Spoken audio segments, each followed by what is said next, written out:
The Abyss is like the world. Things have been looking really rough for Natlan lately. There are more and more commissions from the Adventurers Guild, and they're all related to the Abyss. Just waiting around won't do us any good. Let's go and see if there's anything we can do to help.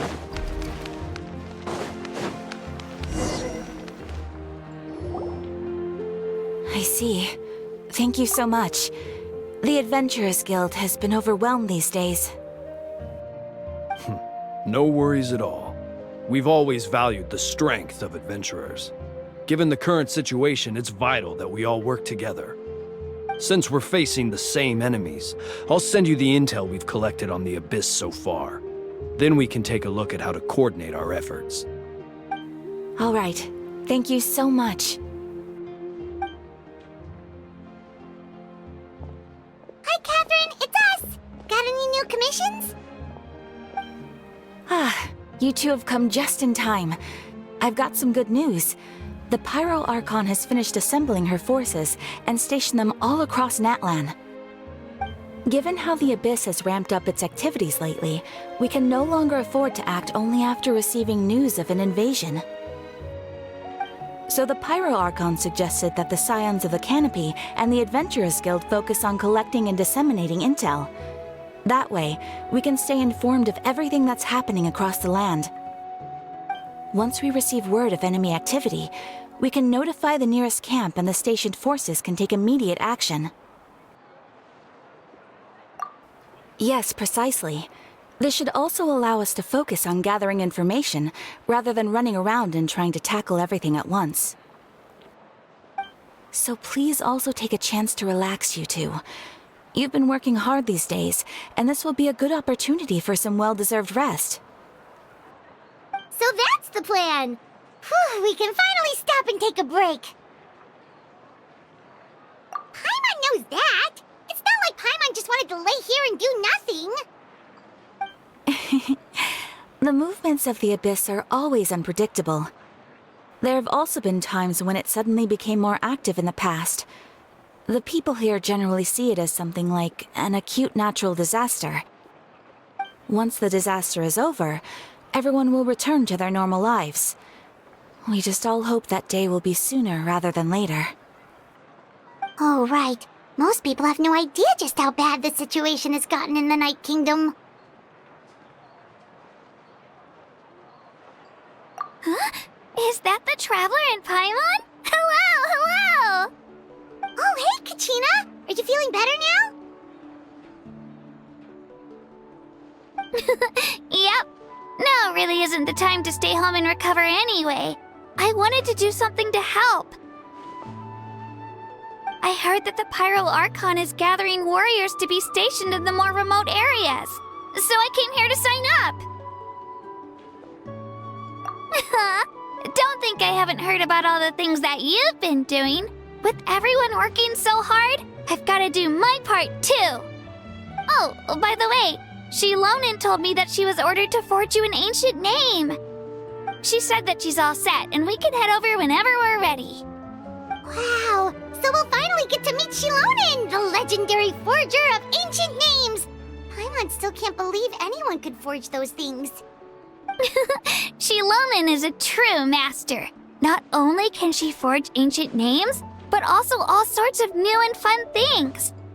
She's always got a pile of commissions on her plate, so you usually have to wait a while before she finishes something.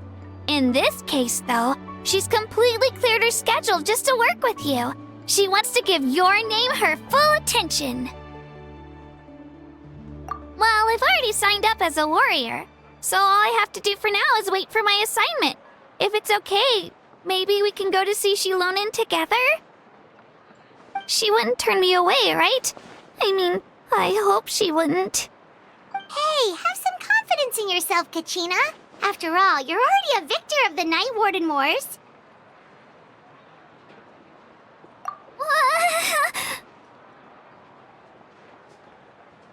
On second thought, maybe I'll just find a hole in the ground to jump into and hide for a while.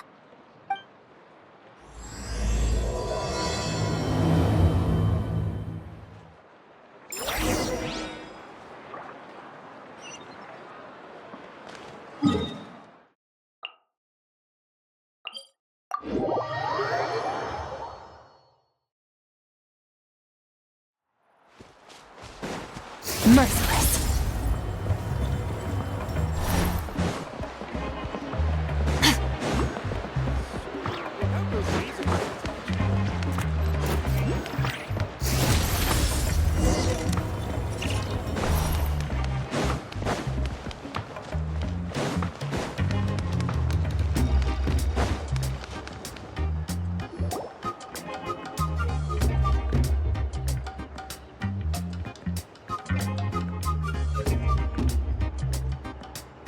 Shilonin, I brought the person who needs an ancient name. He's super amazing, and I've already learned tons of stuff from him. I can vouch that he's really worthy of a hero's name. Ah, yes, so I've heard. So young, and yet you've already got quite the reputation. Wait, are you Outlanders? Yep, we're travelers who just arrived in Natland not too long ago. No, I mean, I was aware that you're travelers. It's just no one told me that you're Outlanders. Huh?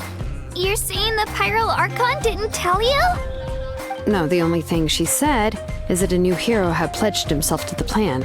But we'd need to forge an ancient name to ensure he'd be able to return safe and sound. And she did mention that it would be quite difficult to forge an ancient name for them, but at the time, I thought she was just commenting on my skills. But I seem to understand where the true difficulty lies now. Are you upset? No, I wouldn't go that far. I'm used to it, really. I just need a moment to process things. The Pyro Archon's requests are always difficult to fulfill, and we used to argue a lot. Honestly, it's probably for the better that she didn't bring this up at the time. Anyway, I can't argue with her if she isn't here, and it'd be pointless to take my anger out on someone else. But, just because I understand her rationale doesn't make me any less upset. After all, she must have known that forging an ancient name for an Outlander is an impossible task. It's impossible? As you probably know, an ancient name is a symbol of a hero's spirit and glory, which grows even richer and heavier as generations of successors inherit it. We forge ancient names by engraving the heroic deeds of an individual who will become the first hero of that particular name. Yeah! I saw countless feats recorded in their adventure handbook. It felt like they could do anything. But they were all performed outside of Natland, correct? Yeah, that's right. Then those deeds haven't been recorded by the Night Kingdom. To take it one step further, even if you had performed heroic deeds in Natland, as an Outlander, your actions still wouldn't have been recorded by our lands. Only memories and experiences that have been acknowledged by the Wyab can be used as a basis for an ancient name. Even the greatest of craftsmen cannot create something out of thin air, you know. That's just how it is. Seems the Wyab don't want just anyone to get a name, huh? Mawika, of all people, should know better than anyone, yet she's still entrusted the task of forging the ancient name to me. Oh, Paimon gets it. Nobody's happy being asked to do the impossible. Why do I feel like this has happened before? I think last time, Shilonin just ended up running dozens of laps around the hills nearby. Ugh, don't remind me.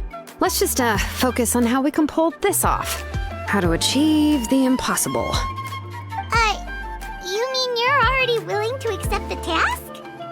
Well, what else can I do? What's happened is already done, and it's not like I can outright defy the order of my Archon. If she gave me this order, then she believes the ancient name is an indispensable part of her plan, and that I'll be able to find a way to make it happen. In other words, the order is an affirmation of my abilities. Oh, not only has she accepted the task, but now she's looking for silver linings? Yeah! Let's see if we can find some special way to pull this off.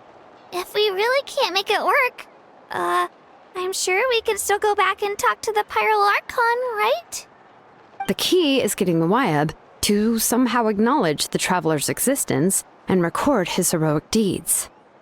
We heard the voice of a Wyatt when we were in the Night Kingdom before. We even had a whole conversation with her. If we can talk to her again, maybe we can figure something out together. Well, every tribe has their own Wyatt. How do we know if the one you met is indeed the best one for us to talk to? Plus, considering the unprecedented nature of this situation, I have a feeling that the acknowledgement of one Wyatt alone would probably not be enough. I don't know. That requires a level of knowledge that I do not possess. We need to find a consultant who's an expert on all things Night Kingdom and Wyatt. The first person who comes to mind is Lali at the Masters of the Nightwind, the one we call Granny Eatstali. Oh, we've heard that name before. We used her spirit speaker stone to find Kachina's ancient name. A person who can make something like that must be pretty impressive. I'm unsure she'd be able to help. Still, she's older now and quite eccentric. It's hard to even book a meeting with her, given that she's constantly holed up in her room and doesn't like to be disturbed. I've heard that to get her help, you have to be extremely patient with her and know how to keep her spirit up. I hate to break it to you, but... Huh. Why is that? I mean, didn't she already help you before? And you even managed to save Kachina. Well, yeah. At the cost of her spirit speaker stone being split into two. Huh? Great going, Moeka. We're already off to a rocky start here. In that case, I guess your only option is to try to emphasize that this is an important order from the Pyro Archon. Hopefully, Lali would still want to show respect to the Archon. I'll also write you a letter on your behalf. If you can find someone to deliver it and mention some good things about you, then that should help too.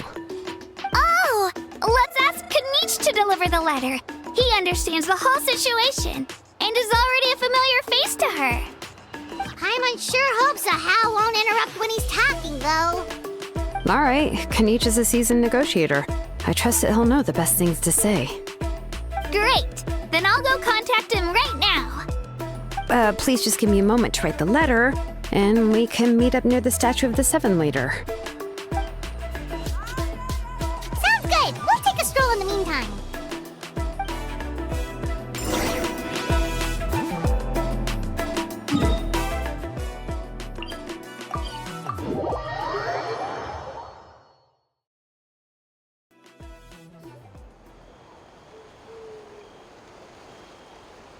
We meet again.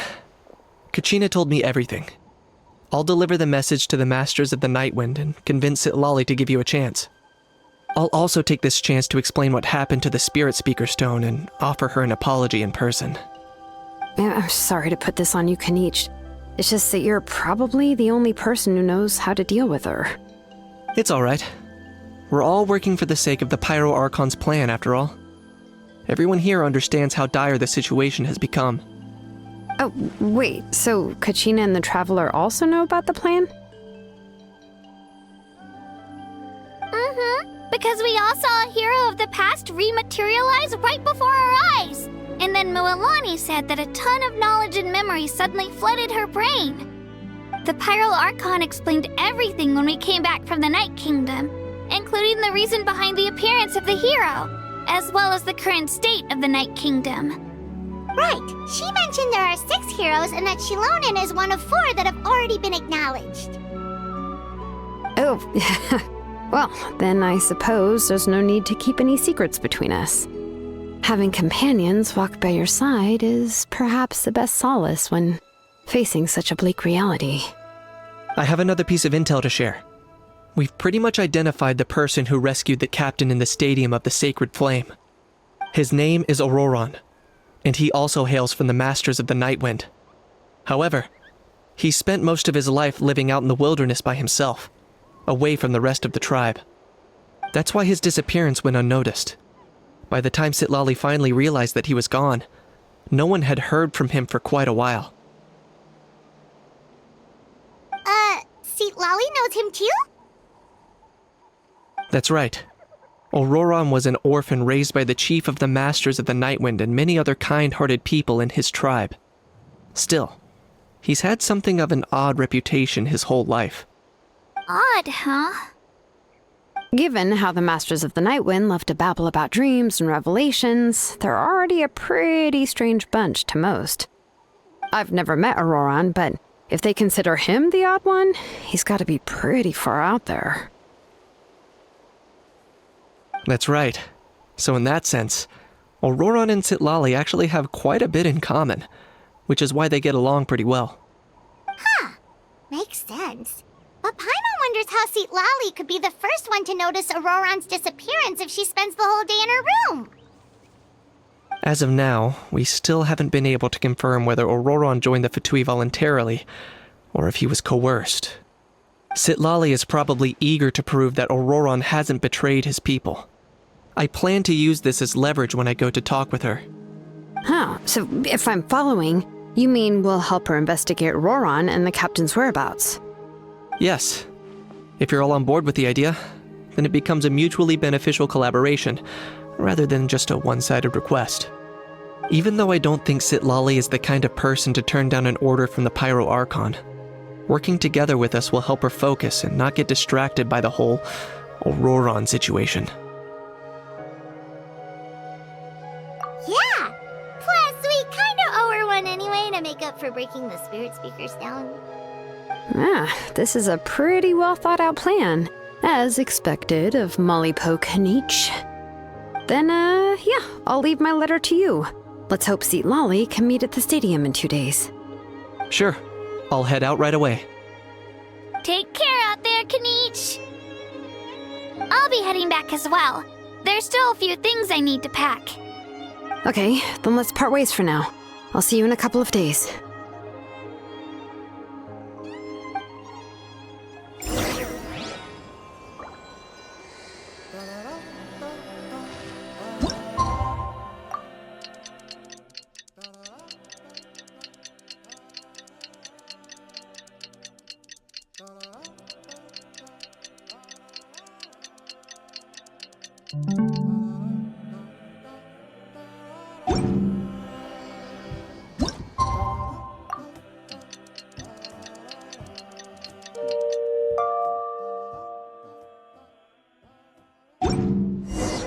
Oh, it's time to meet up with Shilonen. Let's ask her.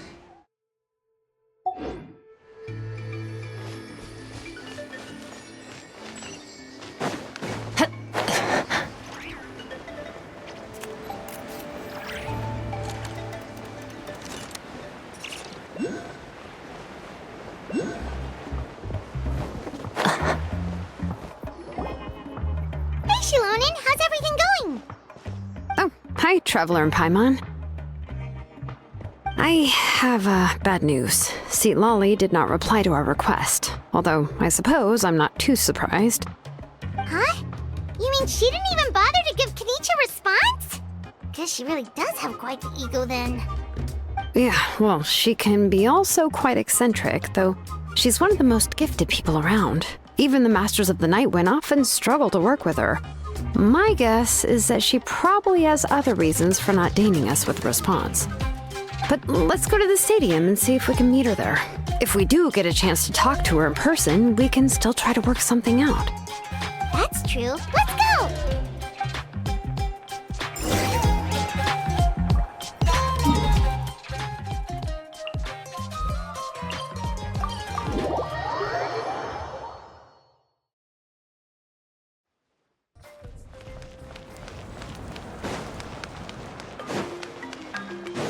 Fearless.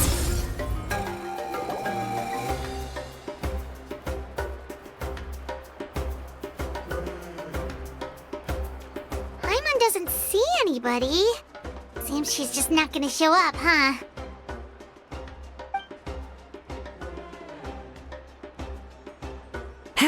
Well, we tried to be as considerate as we could, but she's under no obligation to help. That might be true, but this is still a request from the Pyro Archon, right? Shouldn't the subject always answer the call of their Archon? A subject? Well, if you ask me, I'd say we're all more like friends with the Archon. Yes, Mawika is our leader, but that doesn't mean there's any kind of tall barrier between us and her.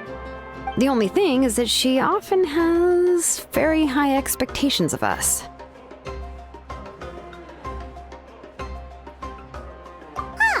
So even though she's super powerful, it sounds like she's actually pretty down to earth and easy to get along with. Unlike that old hag Granny Eachtley, right? Does she think she can ignore us just because she's famous? You all talk about her like she's some kind of huge deal, but she didn't even bother to reply to our letter! Seriously, if she didn't want to come, she could at least let us know. If that's what aging does to you, Paimon never wants to get old. Oh, really? So, that's how you see me? Huh? Who's there? Who's talking next to Paimon? Oh, don't mind me. I'm just a disgruntled old hag, right? Come on, relax. I'm sure my bark's worse than my bite. Huh? See, Lolly. Wait, you're Seat Lolly? You're Granny Eachtley? Yes, Granny Eastly. But emphasis on Eastly, not Granny. You must know this trope from light novels, surely. They use it all the time. The young man who's actually the oldest person in the room. The girl next door who turns out to be a seasoned veteran. The wise sage who looks like a little kid. Oh, wipe that look off your face! You've seriously never seen an older lady that doesn't look her age? Okay, well, don't go thinking it's a trick either. See? I'm barely wearing any makeup. Did I forget to mention, she's called Granny, but she's actually pretty young. It was an honest mistake. I guess we've just gotten used to it. I'm sorry. So, how old are you actually? What? How dare you? Don't you know it's rude to ask a lady her age? Paimon really didn't mean to offend you, it's just that your case seems really unique. Oh, Paimon just wanted to apologize, but now she's putting more and more of her foot in her mouth. Really, Paimon just got a little mad since we thought, well, you were gonna leave us out to dry. It was my idea to invite you here, Seat Lolly. So if you're upset, you can just take it out on me. All right. I was only joking. I didn't mean to chastise anyone. There's really no need to take all this so seriously. If anything, I'm gonna feel awkward if we keep this going. I received Kenichi's letter and was planning to attend this meeting. Since I had already decided to come, I figured there was no need to draft a reply that simply said, "Understood." Besides, just showing up is the most important part, no? But, of course, it's also natural for people to get held up by one thing or another as they're trying to leave the house. It certainly was a bit awkward to see that everyone else had arrived before me. At first, I was thinking of quietly sneaking over, but since you were already here waiting for me, I started to think about how I should phrase my apology. Only to hear you all talking smack about me. Anyway, that's the whole story. Honestly, it's not like I owed you an explanation anyway.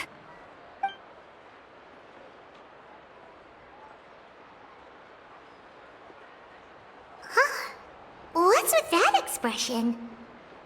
Was she feeling embarrassed just now?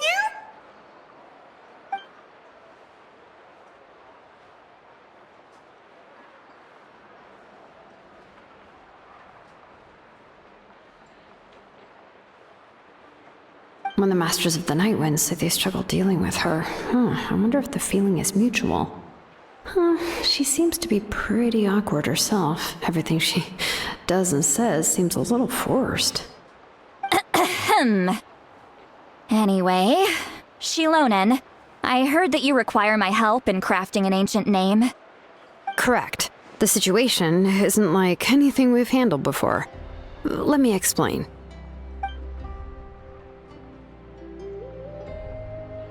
I see. So Mawika has asked you to forge an ancient name for an Outlander. Well, that would be a first. And you've also heard all about Auroron. I must say, he's always been a good kid. I can't see him joining the Fatui of his own volition. He must have been coerced somehow. Yeah, that's why we came here to ask you. We'll help bring Auroron back if you help us solve the problems of forging the ancient name. What do you think? I suppose I'll just call you Traveler for now. Traveler, come here. Let me take a good look at you.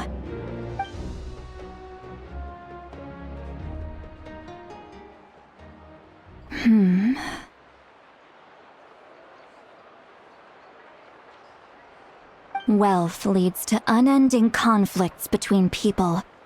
Yet you alone transcend the value of gold. Baleful thunder and wrathful waves bring terror to mortal hearts. Yet again and again, you've braved them to find new worlds. A weary yet free soul, even the most verdant leaf in the forest will pray for your happiness and safe passage.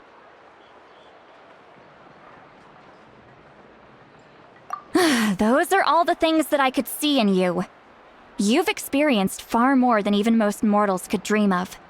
You possess the heart of a sincere hero, along with the conviction to lift a torch above your head and walk headlong into the night.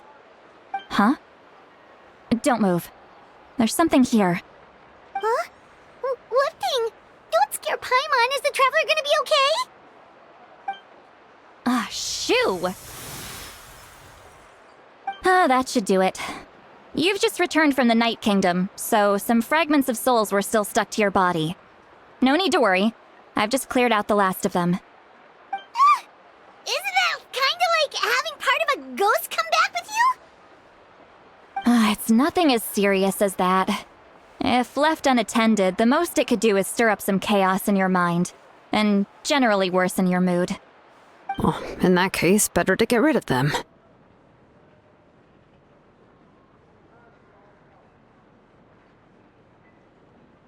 It was nothing. Shilonen, let's follow your proposal. Once you've brought Auroron back, I'll take you to see the Lord of the Night. The Lord of the Night? But don't we need to talk to the Wyab of the tribes? Something this important is beyond their jurisdiction. Only the Lord of the Night can decide whether we can grant an ancient name to one who does not hail from our lands.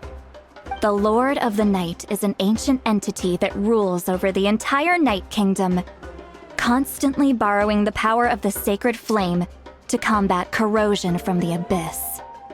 Oh, so you're basically saying it's even more powerful than the Wyab of the tribes. Well, that sort of makes sense, being the lord of the entire Night Kingdom and all. Not exactly.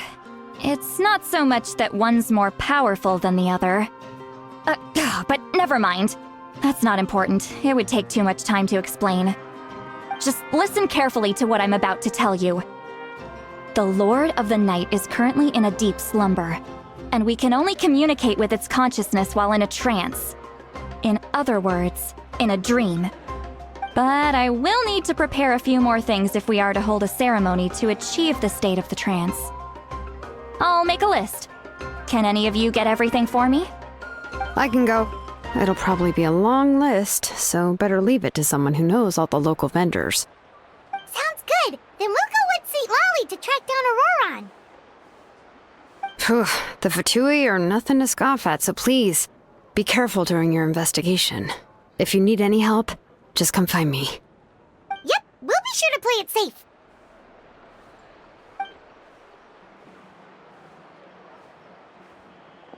All right, now it's time for us to catch that brat and bring him back. I'm sorry I made you wait earlier. It was actually because I decided to swing by Auroron's place to look for clues. He has always lived alone, and I found a broken jar in his house. There was also something off about his phlogiston aphids, which I assume is because their keeper has been gone for quite some time. And interestingly enough, I saw some slash marks in the house. that did not match any of our local weapons. My guess is they were left by Snezhnayan arms. Oh, sounds like the Fatui broke into his house and took him hostage. But why would they kidnap a kid who just spends his days living in the country and raising aphids? He's only in his 20s. What would they want with him? That's not to say that I believe he's totally innocent, of course. Since he's the only one who was kidnapped out of everyone in Natlan, he must have done something to attract their attention. In any case, we'll get to the bottom of this once we manage to get him back here. I'm truly sorry to put you two through all this trouble with me. But please help me get him back. You can count on us! All right, then let's start by heading to where Auroron was seen last.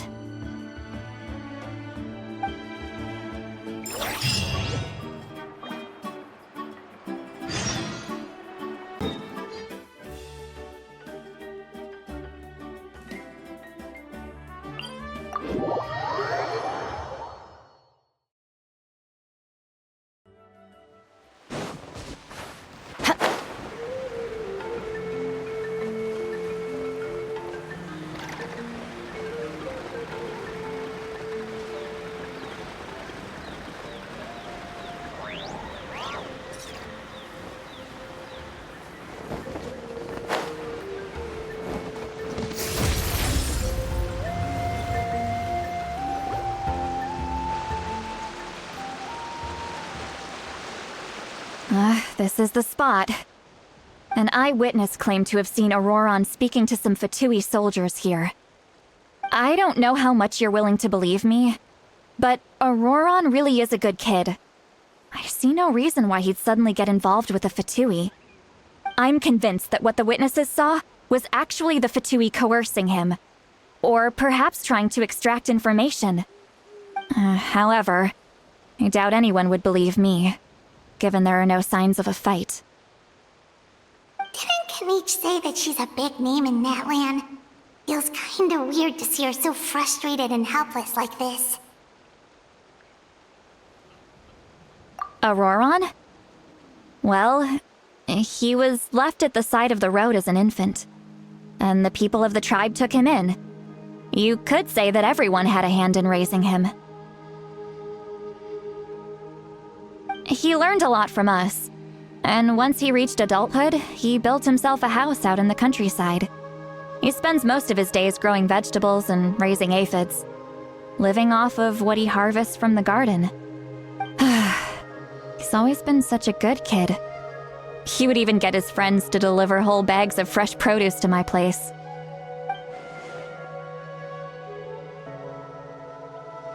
Oh well, let's keep looking. He can answer all of our questions once we find him. He's been raising phlogiston aphids for a long time, and since they were disturbed, they secreted a special type of phlogiston. We can use that substance to track his movements. Let's follow the phlogiston trail. Huh? What trail? Paimon doesn't see anything. Oh, right. I forgot your eyes don't naturally perceive such things. Here, give me your hand.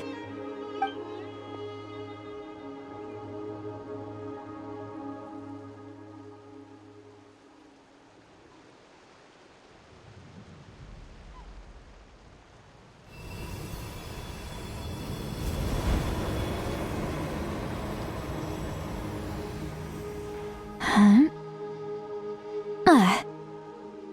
How about now? What do you see?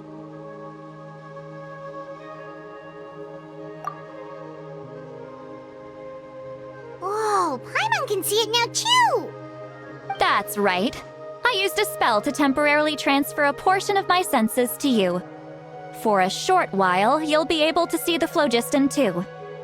Wow, you can even share your senses with us? First time Paimon's heard anything like that. It requires a very rare spell that most people aren't adept at. But don't worry, it's a cinch for me. Between the two of you, it seems the Traveler's senses are a bit stronger than Paimon's. When I held your hand just now, I could sense that you've got a great affinity for phlogiston. You're extraordinarily gifted. Anyway, we'll need to use our vision now to track down Auroron. Good luck, you two. Over here, this way! See, Lolly might say a lot of deep and confusing stuff, but this spell of hers is really something. What was that? What does she mean by deep and confusing?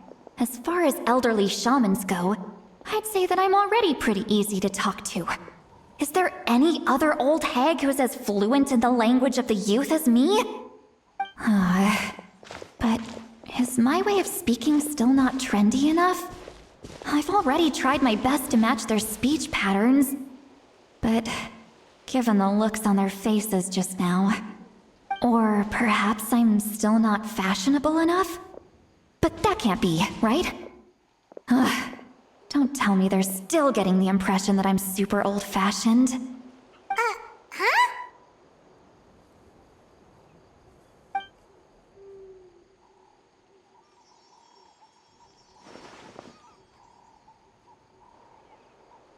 Was that St. Lolly's voice?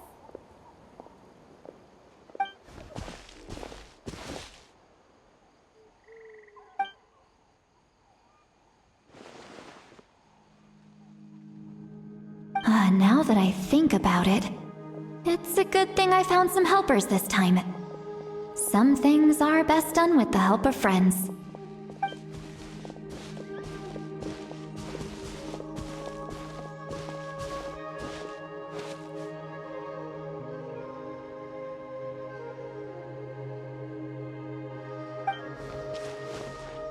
Oh? They appear to be feeling quite confident. Looks like our work will go smoothly.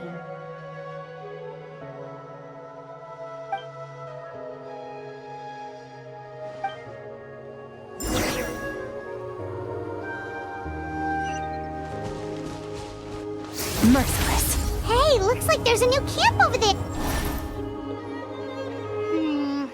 Yep. Judging by Paimon's experience as a guide, it definitely looks like people set up camp here. Wait. The phlogiston here is a bit odd. Let me see. Paimon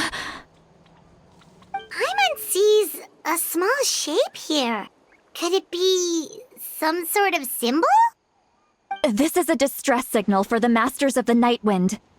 Only someone from our tribe would recognize it. So Auroron was indeed being threatened.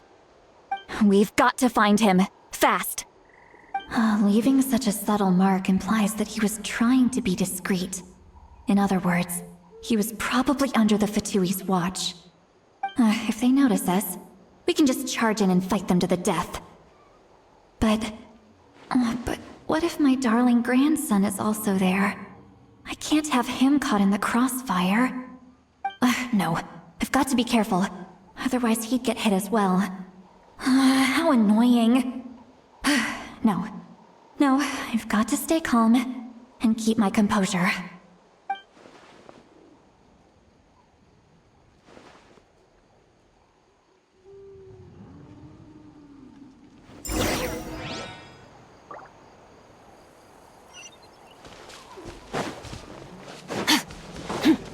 Merciless.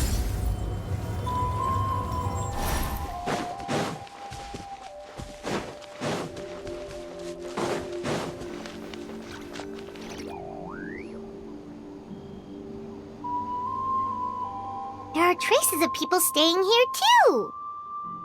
Wait a second. The phlogiston around here is jumbled up. I can also smell a mix of elements in the air. Pyro, electro, and some other elements as well. Kanich told us that you were super amazing. No wonder you can sense so many more things than us.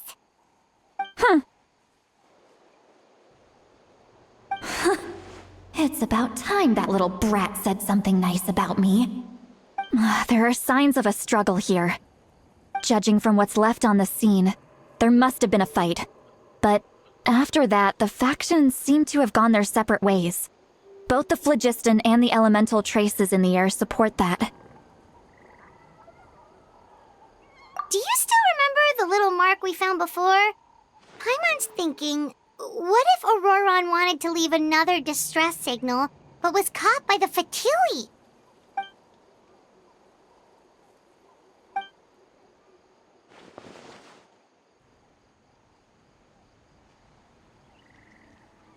Given there are 2 signals leading from here, we should split up as well.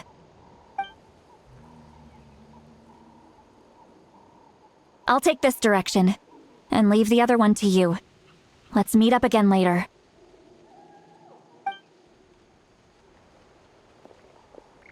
Auroron, what the heck were you doing? It's one thing to trouble me, but now I had to bring other people into this as well. Ah, you little brat. And off she goes! Traveler, did you hear all of that as well? Once Lolly left, that voice went away as well. Paimon even tried calling her name inside Paimon's head, but there was no response. So you were thinking the same thing! Paimon also thought that if we could hear what she was thinking, then she could probably also hear what we were thinking in our heads.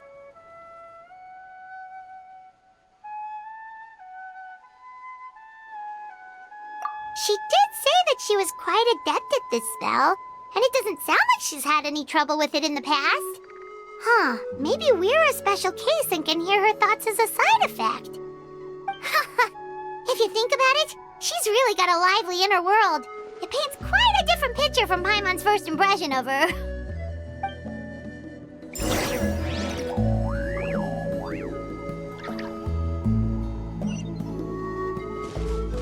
Merciless. Paimon sees some traces here. Let's follow them and see if we can find anything up ahead.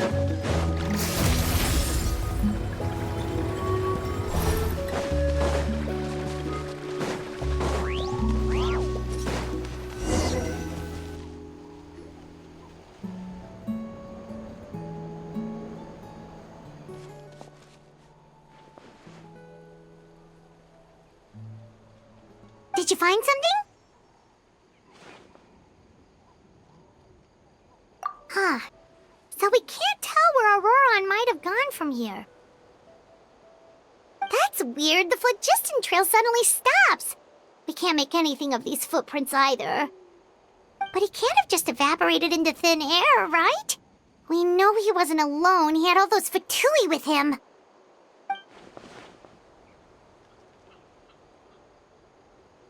So, you can hear the sounds of the wind from beneath the earth.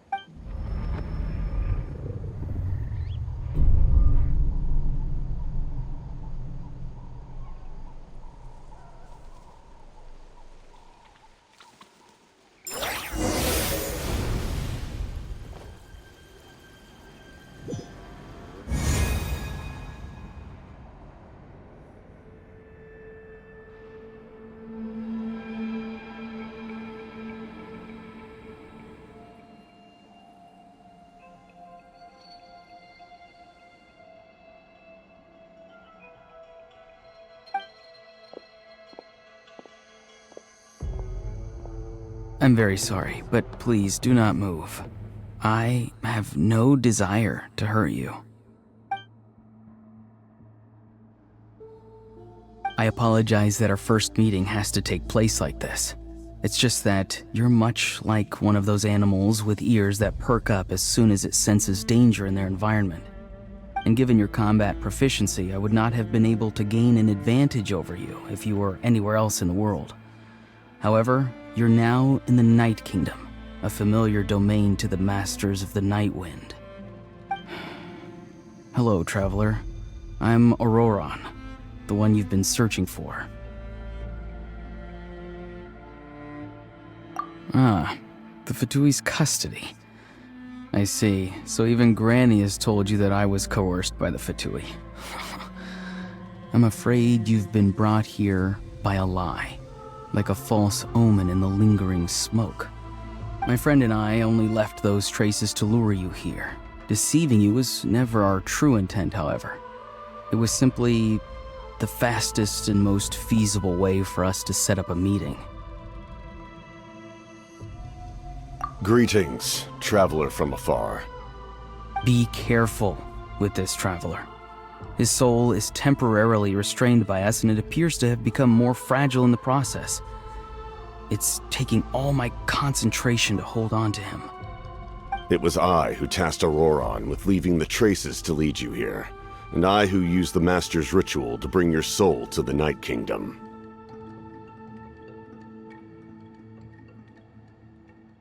I've heard much about you from the past encounters you've had with my colleagues.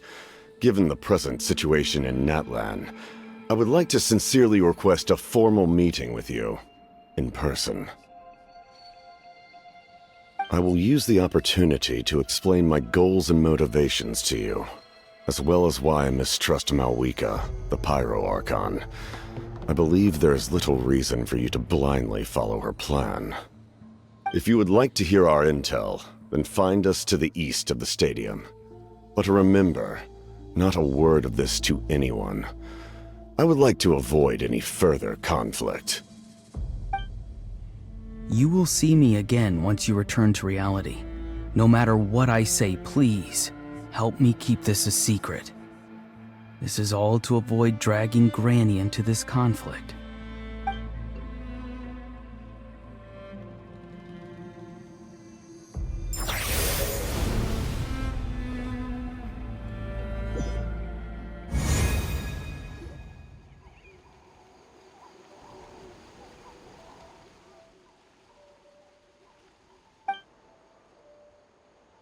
Hey, what happened just now?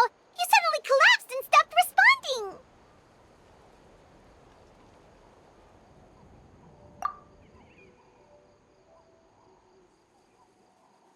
Hey, why are you sitting on the ground? Are you okay? See, Lolly! He froze for a moment and then just collapsed to the ground! Could it have been those leftover remnants from the Night Kingdom? Do you have any itches or pain anywhere? Don't worry. We can take a short break. Sorry, I know I asked for your help.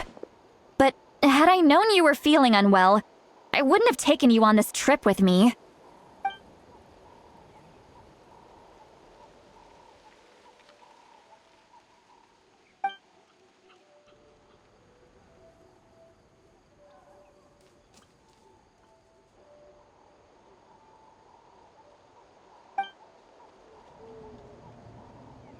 If you're feeling sick, you should just say so. See, Lolly should be able to, exorcise any ghosts or weird stuff that you picked up in the Night Kingdom.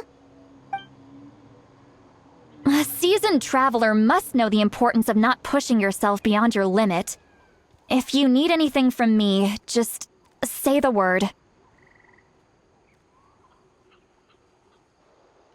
In any case, let's take a bit more time to rest now.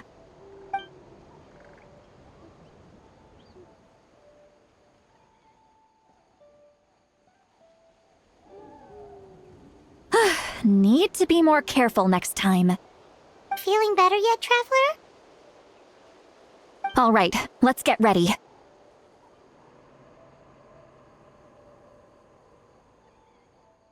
I followed my phlogiston trail earlier to a stronghold guarded by soldiers. I have a feeling that Auroron is probably being held inside. Oh, so it's close by. Then let's head over right away.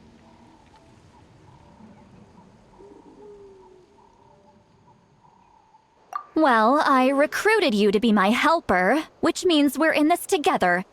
Like the wind and the clouds. We either move as one or not at all. But if you want to make it up to me, then just be sure to fight extra hard when the time comes.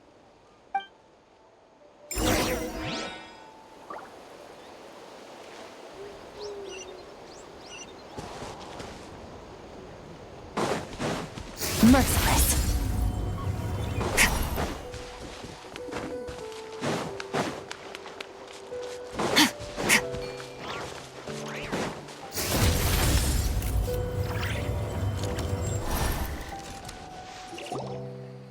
Look over there. Huh? I don't think she sees someone in the middle of the camp. That's Auroron. So he really was taken by the Fatui. All right, we'll take the lead.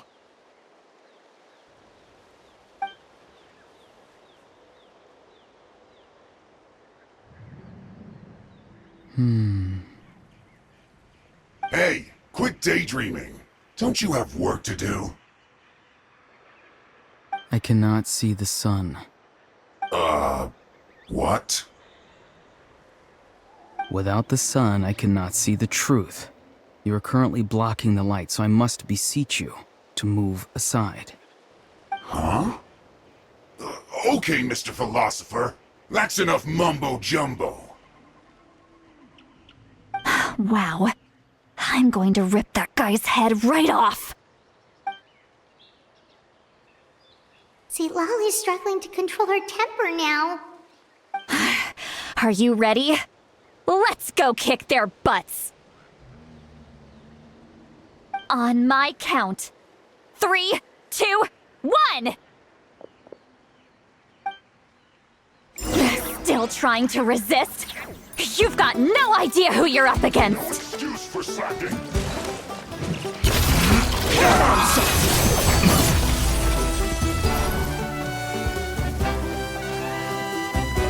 Leaving so soon. Extinguish!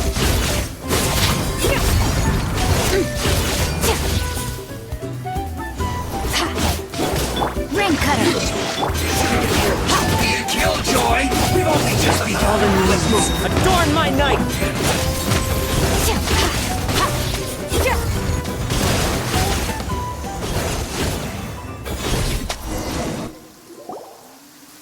Auroron!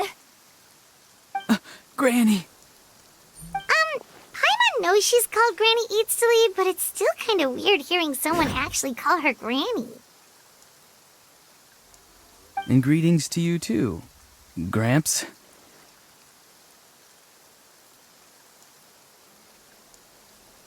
What did you just call him? Gramps? Is that not right? You're Granny's friend, are you not? You seem to be approximately the same age as her, so I figured you've got to be Gramps. How many times have I told you? It doesn't work like that. There are a lot of people who look about the same age as me. You can't go around calling everyone Gramps or Granny. Oh, wait. He's not a child, is he? Don't tell Paimon he's one of those people who look like an adult but are actually only 8 or 9 years old. Oh, your words have pierced my heart like a thorned vine. Given how hard those thorns are to remove, I may just need to find a pair of tweezers. Why are you so upset? You can just say yes or no. Of course I'm not a child. It's just, Granny always taught me to show gratitude where it's due. And since the Masters of the Night Wind raised me collectively, I basically see everyone above a certain age as an elder I should look up to.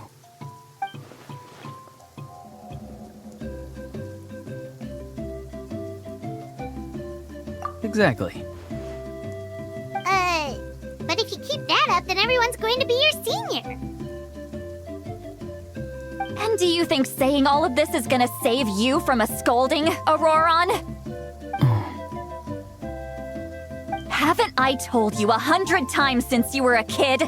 Heed the 3 warnings.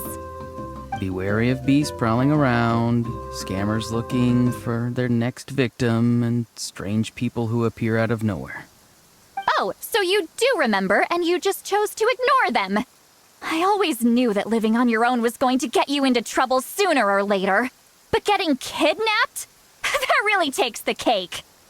You won't always be able to rely on other people coming to your rescue, you know. You're just lucky we got here when we did. Or we might be launching another search and rescue operation to find out where they put your severed head. I'm sorry, Granny. I'll be more careful next time. Next time? Oh, good one. You think there'll be a next time after this? Not a chance. They didn't hurt you, did they? No, they just asked me a lot of questions about Natlan's terrain and made me draw a map of the ley line distribution. Okay, now answer me honestly.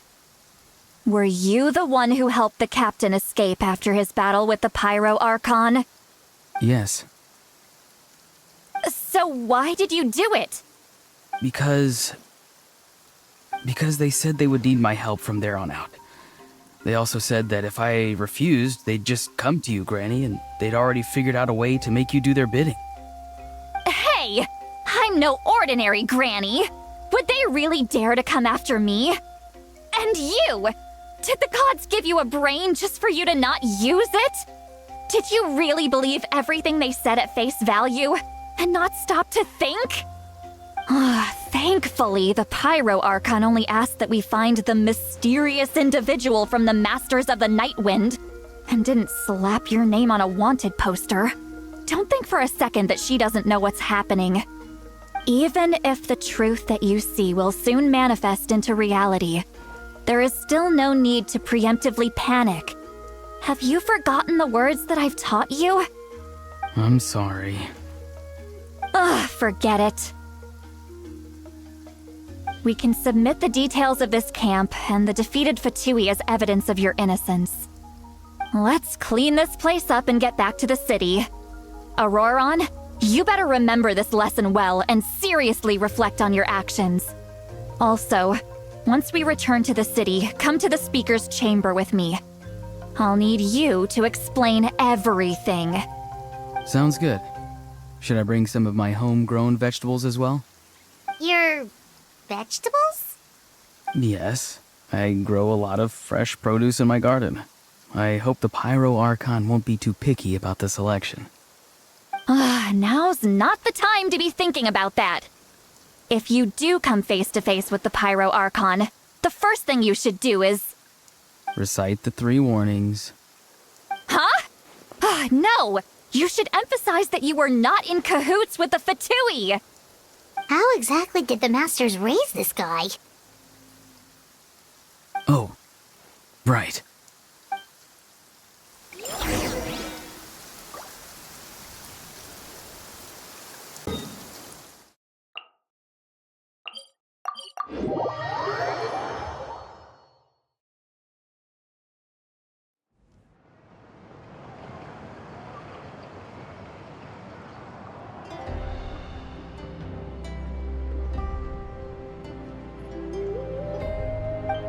I see.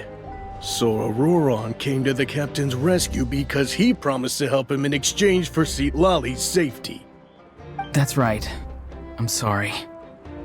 Now that you know Auroron was only trying to protect another member of his tribe, could I ask you to petition the Pyro Archon for her forgiveness? We'll give her a full report. We'll let you know once she's reached a decision. Will I need to stay here? Technically, yes. But if Miss Citlali is willing to serve as your guarantor, then we can release you from custody. Sure. I'd be happy to do that. I don't have any more time to waste here. I still have other things to do. Understood. Thank you very much. Mr. Auroron, please report back to the Speaker's chamber as soon as you've received notice of the Archon's decision. I understand. Thank you. And thank you too, Granny. Well, at least you won't need to hide your face anymore. Traveler, Paimon, thank you very much for your help. And don't worry, I haven't forgotten about my side of the deal.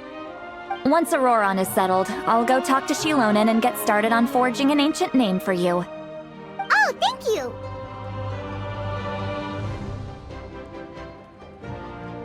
You scratch my back, I scratch yours. It's as good as done. You can just go twiddle your thumbs or something while you wait for the good news. Bye for now. Come with me, Auroron. We've got to find you a place to stay for the night. Goodbye, Gramps.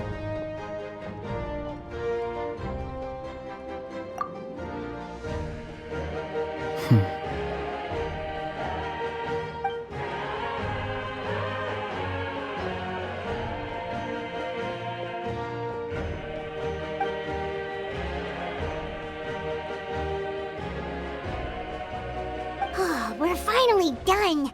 Alright, it's time to find some grub. Huh? What is it, Traveler?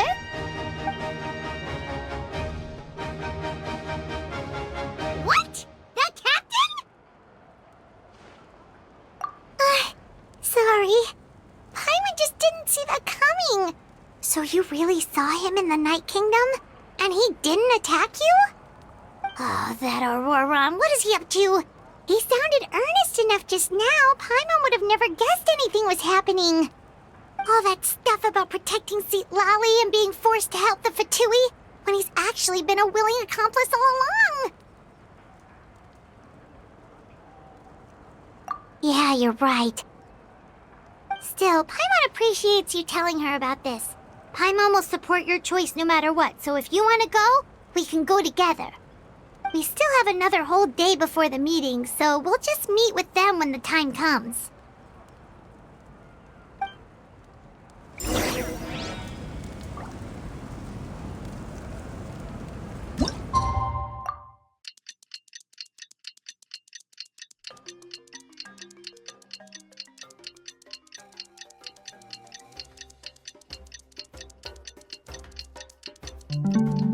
Where do we come from? And where are we going?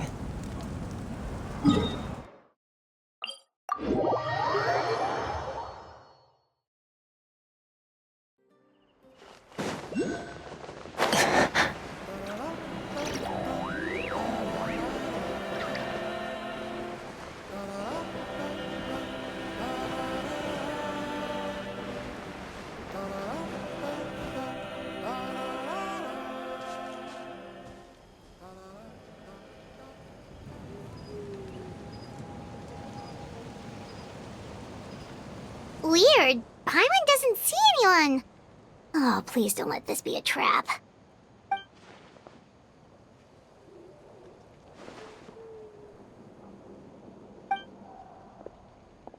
What was that?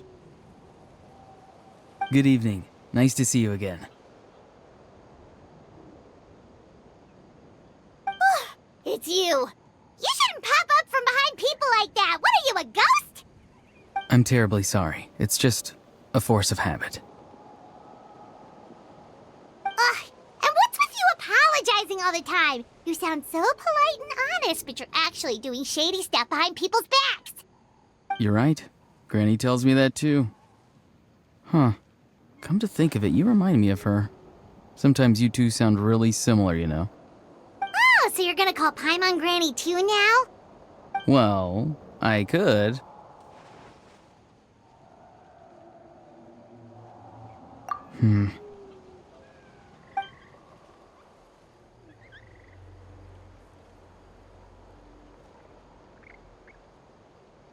It's all clear. Over to you. Excellent. The fact that you showed up proves that I was right about your character.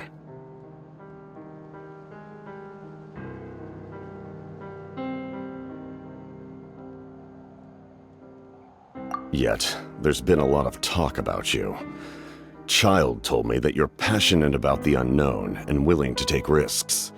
Rather than facing you as an enemy, I would much prefer to bring you to my side. If we allow the current state of things to continue, we will inevitably clash, and that's a scenario that I'd very much like to avoid. I've long heard of your exploits across the nations. Though you have crossed swords with my colleagues many times, I know that you are by no means an unreasonable person.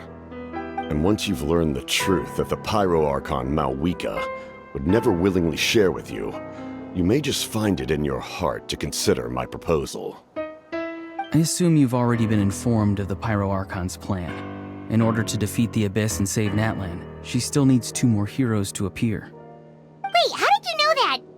Never mind. Guess that's not important now. I've long kept a close eye on her plan. To be frank, it's an exceedingly risky plan. Will the heroes really appear? And even if they come to her, will their power be enough to drive the Abyss back? If any part of the plan goes awry, all of Natlan, even all of Tevat, will pay for her mistakes. Now, you may have been led to believe that this is the only plan available to her. But what if I told you she's had another emergency plan all along, the details of which she has chosen to keep hidden from you? An emergency plan? Yes. A way to keep Natlan intact, even if her original plan fails. But given the painful cost of its execution, she has chosen to keep it as a mere backup plan.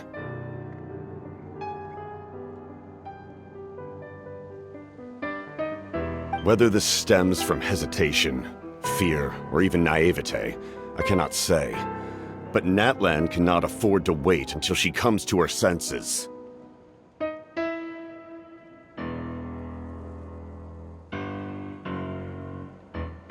My fear is that given the enormity of the decision, she will be reluctant to confront the dire reality we face until it is too late. There will be no time left to execute the backup plan, and all of Natlan will be lost to the abyss. We have to make the decision for her, here and now.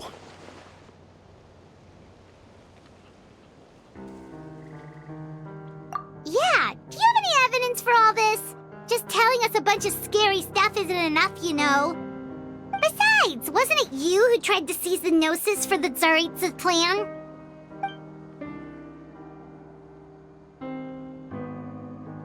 I knew you to be clever enough to see. That's right.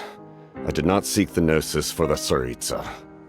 Since I was defeated in battle, I must put to rest my thoughts about the Gnosis. But even so, my desire to save Natlan remains unchanged. And now, I have found a new way to solve the crisis. We can implement it immediately if we reach an agreement. Someone's here. Huh? The captain disappeared! Something is rapidly approaching. Oh no. Something? Bad news, chump! It's your granny! Oof. See, Lolly! When did you get here? I knew something was amiss after we were separated. Hidden ceremonial tools, an unconscious traveler. I must say, I'm very curious about what you're up to. How dare you go behind our backs like this, Auroron? Colluding with the Fatui? Really? Oh, here we go again. Cat got your tongue, huh? You really think you can avoid a scolding just by staying quiet? I'm not trying to avoid anything. Oh, and now you're talking back. Well, go on then. Explain yourself. What the heck are you up to? I'm sorry, Granny. I feel so guilty. You! That's it! Where are my tools? I swear if I don't teach you a lesson right here and now, I'll... Wait, see, Lolly! Please, calm down. We, still learned a lot of info, didn't we? Like the fact that the captain isn't trying to seize the Gnosis anymore. So, maybe just save the scolding for later, okay? Listen well, Auroron. You're only getting out of this now because of the Traveler's plea. This isn't over. You hear me? You're right, Traveler. Let's go. We can discuss this more back in the city. You two keep an eye on Auroron for me, okay?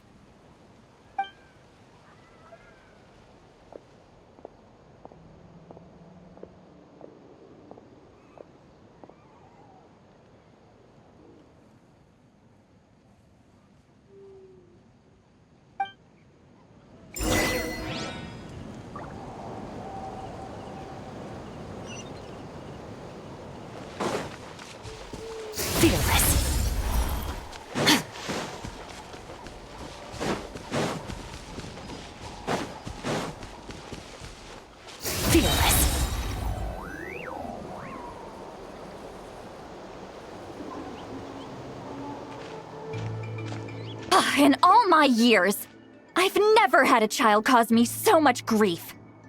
Do you seriously not see what's at stake here? You've got a head on your shoulders, Auroron. Use it! Why did you help the captain? And I want the truth this time. No answer? Think you're being smart? Then let me ask a different question. What does the captain want? What is his purpose in Natlan? Really? You're just going to stonewall me?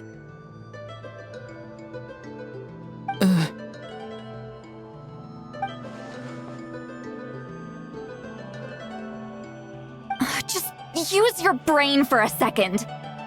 What do you possibly stand to gain by helping the captain?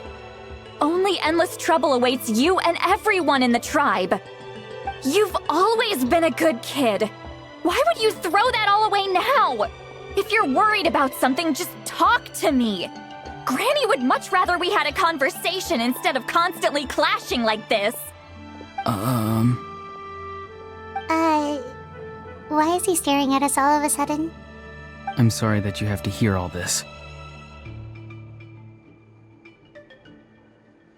You're very kind. Most people would have fled by now. Not everyone can handle Granny's scolding. Oh?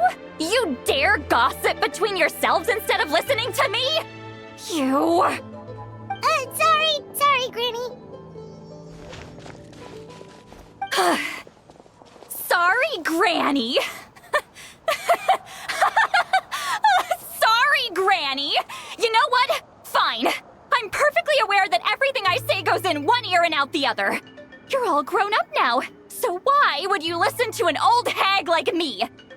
You say all the right things, but then you go and completely ignore me. Well, if that's how you're going to treat me, you can stop sending Aoife over to my place to deliver your stupid vegetables! I don't need anything from you! Who's Aoife? A delivery person? That's irrelevant. The point is, he hangs out with this kid, so he must be no good. You kids get to a certain age and suddenly act like you know it all. There's nothing I can say to get through to you. Auroron, if you're still thinking about that so-called duty, then please, just forget about it. The ley lines did not fall to this state because of you. And we've long closed the book on that incident. Seems they've started talking about some kind of tribal history. I'm starting to get lost. That's not it, Granny.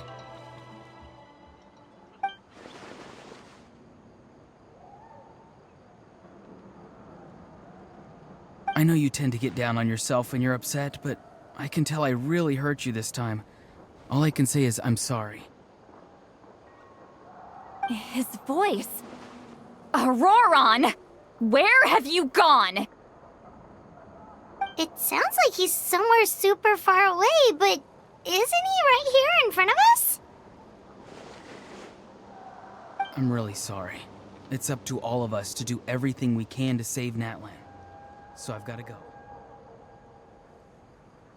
Get back here this instant! Auroron! What is this? Powder from plant spores? Is that the trick he used? What just happened? How was he able to suddenly get so far away like that? It's a trick of his. If you grind spores into a powder and spray it in the air, it can be manipulated to create an illusion. He pulled it off flawlessly. He must have put a lot of time into perfecting it. Don't tell me that's how he's been hunting in the fields these days. Couldn't he have picked up something more useful? Little brat. That's it. The next time we meet, I'm definitely going to break his legs. Whoa, that's a little extreme.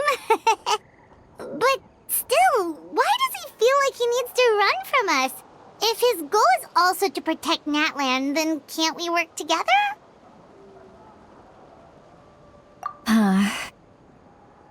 I'm sorry for interrupting your conversation with them earlier. But even if you'd been able to hear them out, there's no guarantee you would have gained anything substantial. Auroron probably did everything he could to get away because he knew I'd get the truth out of him sooner or later. Ah, that brat. I swear.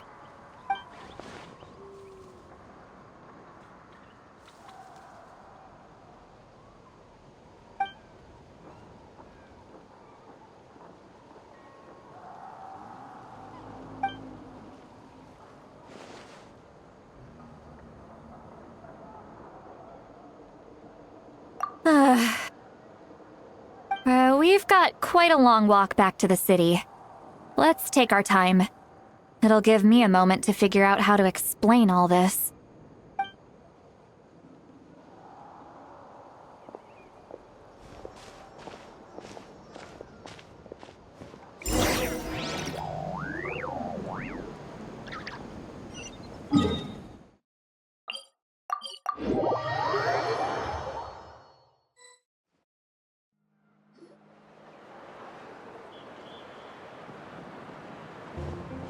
Do you two have some time? Feeling hungry? How about we get something to eat? All right, it's been a while since we last ate.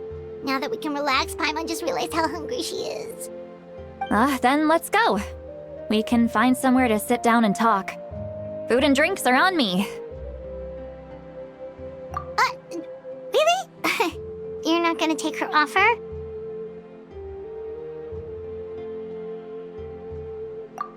That's right.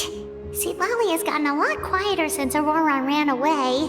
She seems to be having a hard time. He's right. We're seasoned adventurers, so we're more than capable of paying our own bill. Hey, come on now. You won't even let me take you out for some food and drinks? I just wanted to treat you to a meal. Are you sure? We can save you some Mora.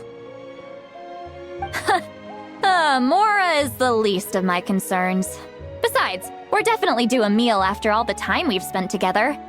Let me get this one. I might be an old hag, but I like to think I'm not completely useless.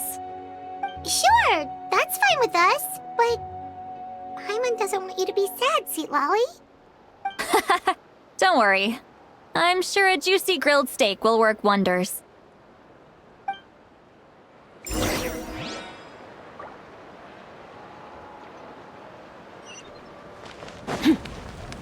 Fearless.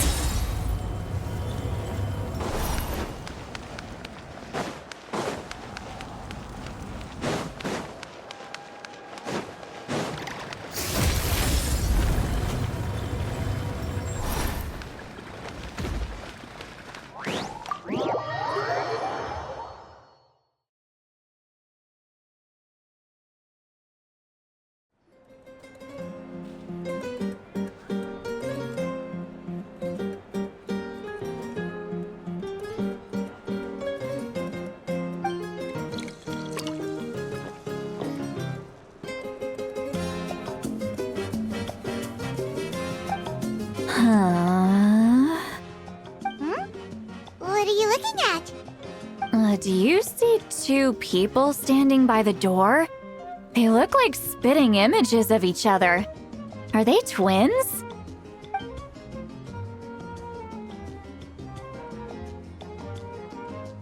But Paimon only sees one person there. Huh? How could that be? I guess my mind isn't as sharp as it used to be.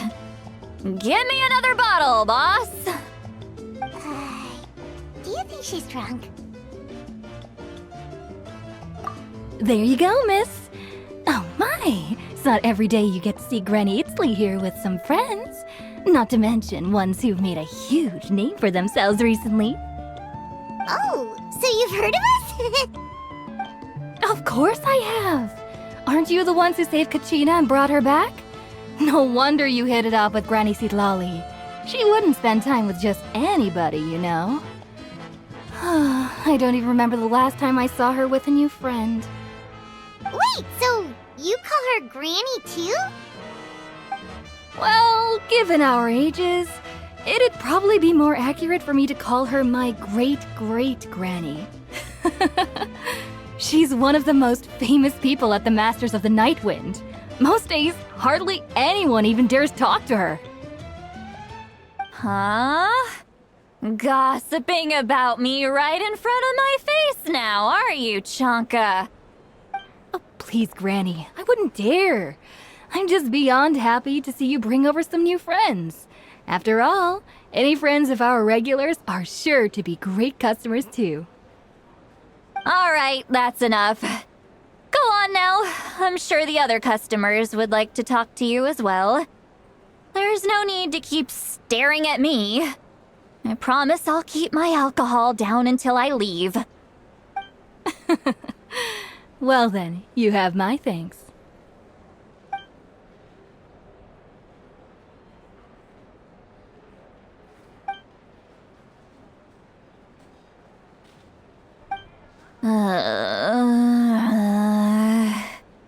Seat Lally?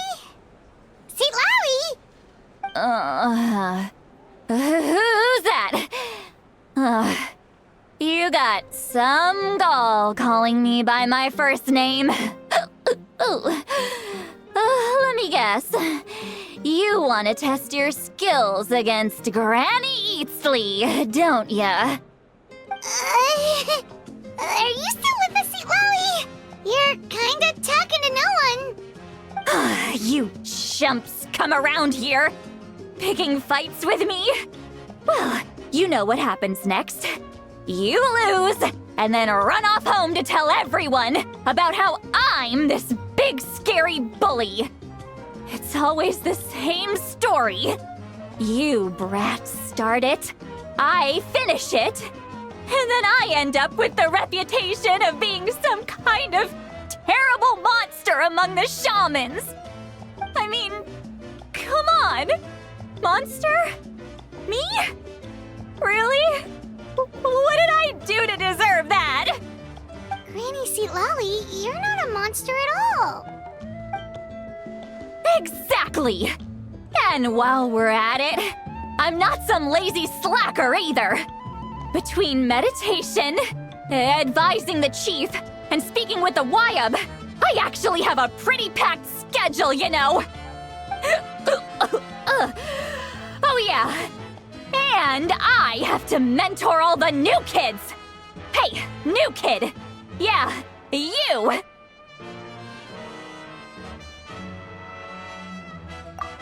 Don't play dumb.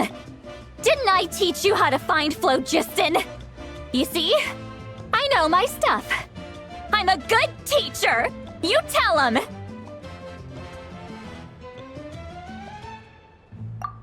That's more like it. About dang time someone showed me a little respect. Yeah, Granny's a hard worker, all right. You can always rely on old Granny.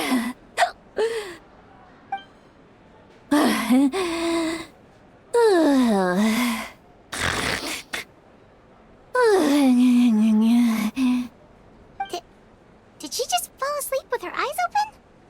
Oh, jeez. Behind this pitch-black curtain, a chapter of hatred reveals itself. Behind the smoke. The lingering smoke. She's meditating again. She does this whenever she's had a few too many drinks.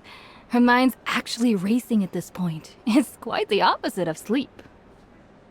Is this another specialty of the Masters of the Nightwind? No, I'd say it's an ability that's unique to Sitlali herself. While she can easily pick up everyone else's skills and tricks, few have been able to master hers. Warning, warning. Red, the color of danger, has now arisen within that pair of eyes. Huh? Traveler? Paimon? What's wrong? I'm gonna hurl. Hang on, just keep it in. Phew. Okay, it's passed. That was a close one. You had Paimon worried. Paimon really thought you were about to barf all over the table just now.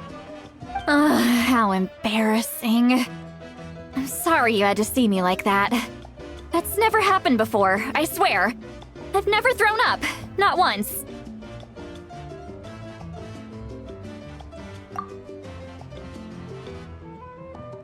Are you feeling okay?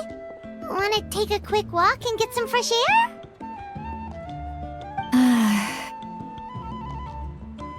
There's so much that I want to say, but I can't. Why not? Of course you can. Just say whatever's on your mind. Please, Paimon, it's not as simple as you think. We've only known each other for a few days, right? What would you think of me if I were to start dumping all of my complaints on you after we've only just met?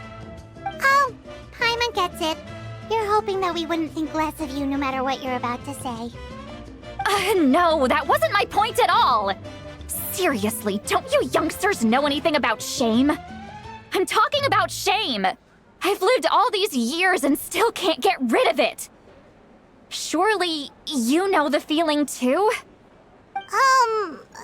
Actually, about that. Huh? Tell me what? Yeah, this is as good a time as any.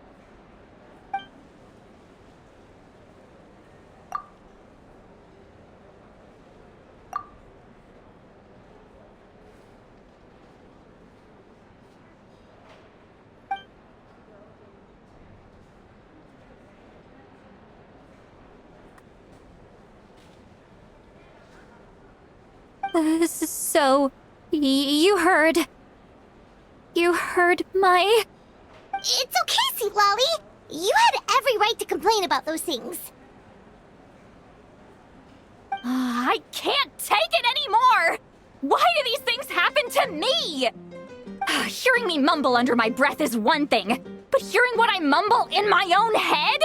That's too much! It's just like when you're rolling on the floor in your pajamas, but you forget to lock the door, and someone bursts in to deliver cabbages and sees the whole thing! So that, happens to you a lot. It happens to people in general, okay? Doesn't matter if you're 200 years old or 1,000 years old. Everyone rolls around in their pajamas sometimes. I was just picking something generic.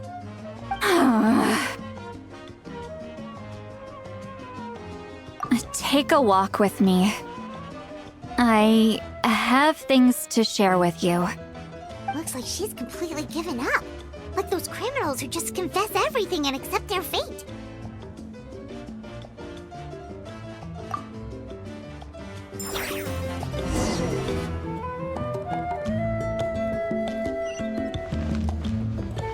Fearless.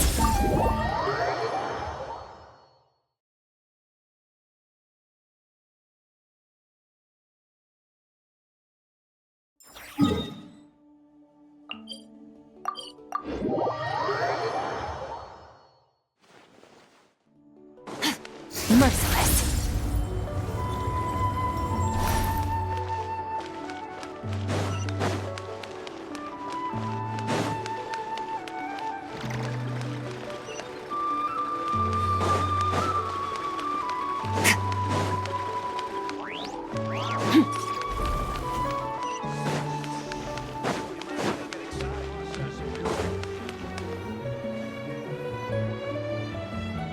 Well, great view, right? I love coming here by myself. Wow, it's beautiful!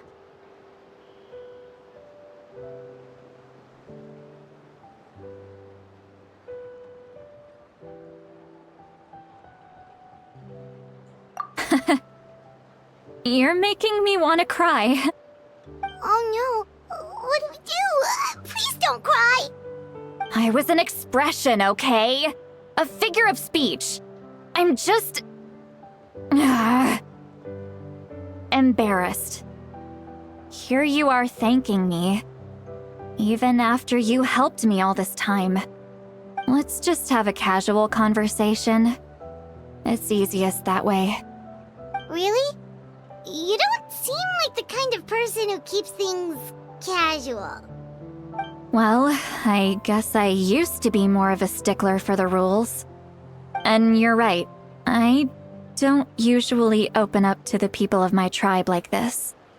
I'm just an eccentric old hag to them. That story's been passed down so long, it might as well be true. But you're just a regular person. The kids of my tribe would have a heart attack if they heard you say that. Granny Eatsley is a powerful figure. Be careful around her. That's what they'd say. Well, you are powerful. Are they afraid of you? Some are. Others are mad I always come out on top. A few decades like that, and people stop knowing how to deal with you. What about you? Are you scared of me? We don't find you scary at all.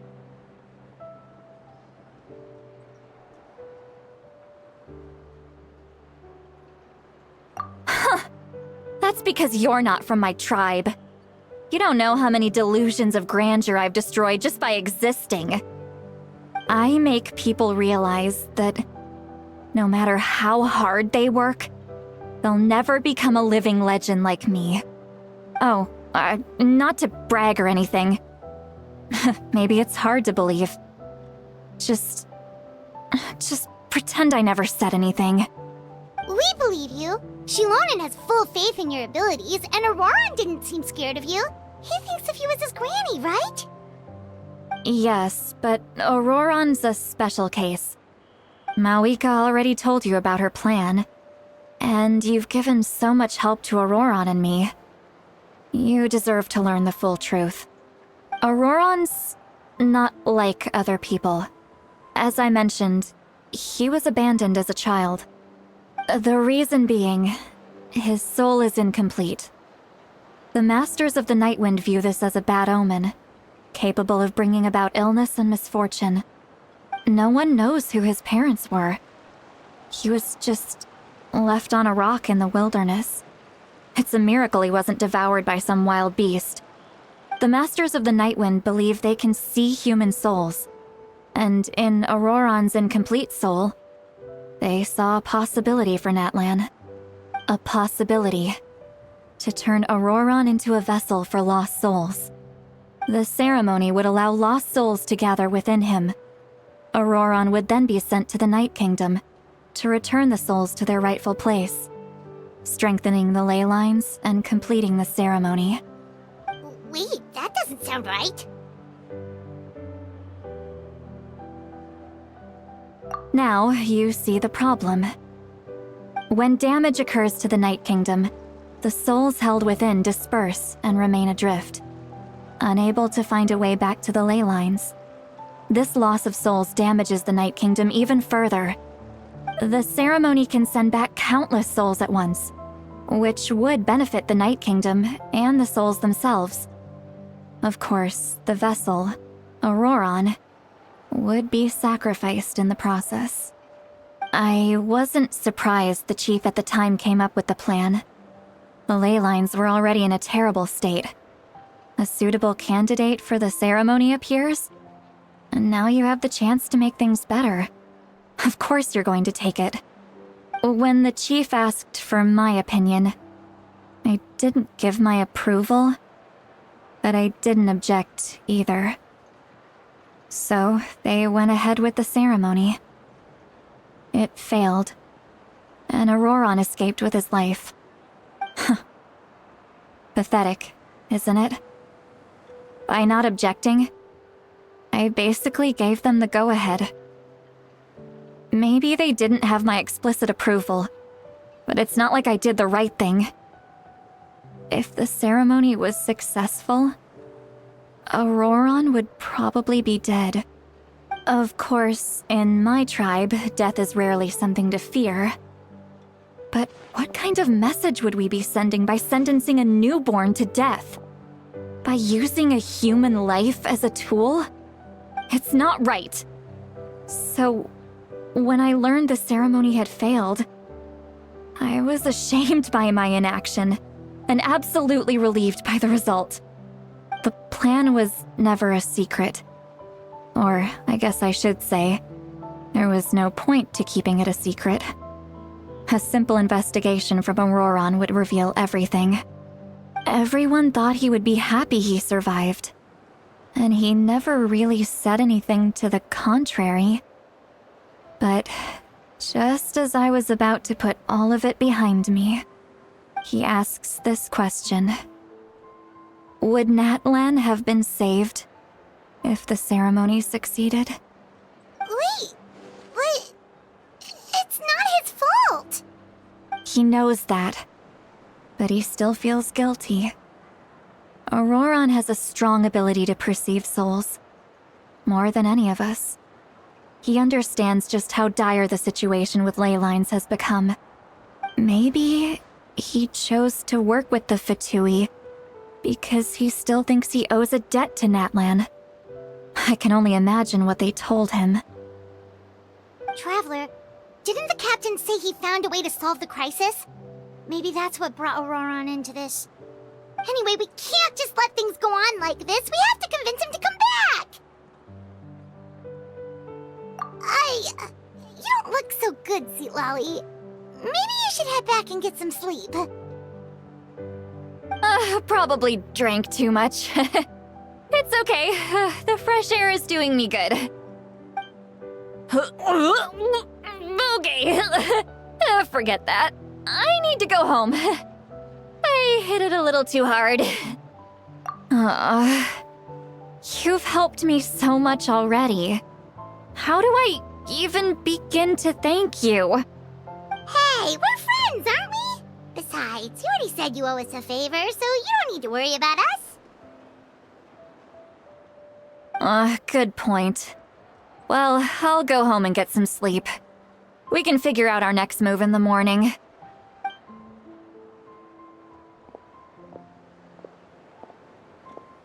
Friends. I like the sound of that.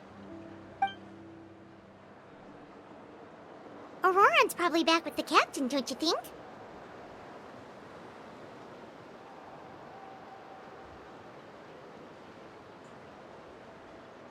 You mean about the backup plan? Do you really believe what the captain told us? Yeah, you're right. We should just go to her directly. But she's probably asleep. We can find her first thing in the morning. For now, let's... go to bed.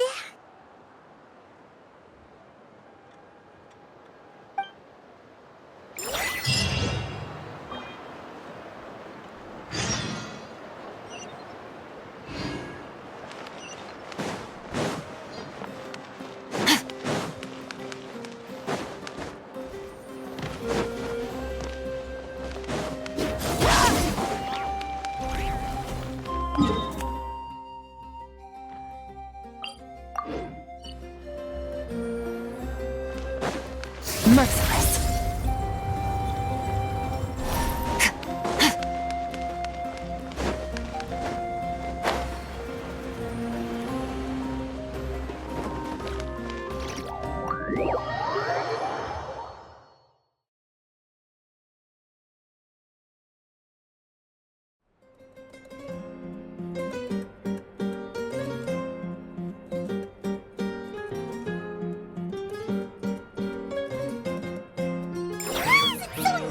Outside.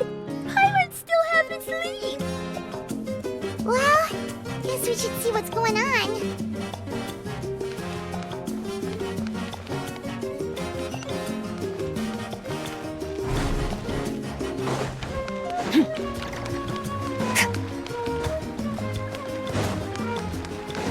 Fearless.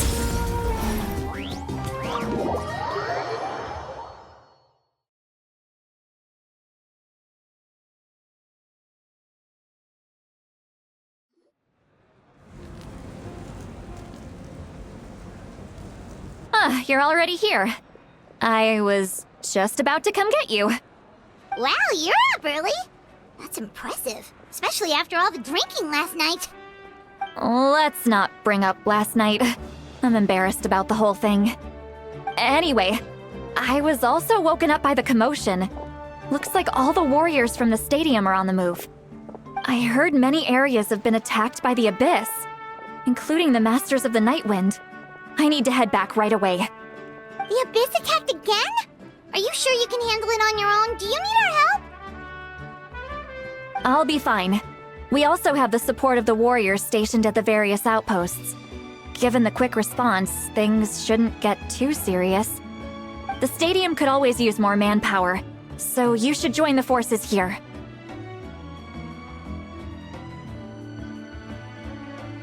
I'm done making excuses for him. He's not a child anymore. He needs to take responsibility for his actions. I was the one who vouched for him, so I need to report back to the Speaker's chamber. I'll accept however they choose to handle the situation. But I should be able to convince them to let me go back to my tribe first to deal with the attack. As for the ancient name, once we handle this crisis, I'll talk to Shilonen right away. Don't worry, I never forget a promise to a friend. Thank you. All right, I need to start heading back. She left in a hurry. The situation must be really serious.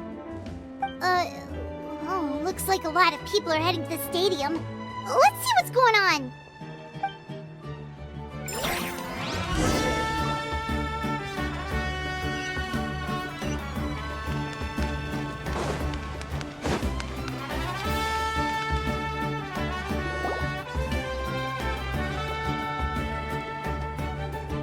Traveler, over here!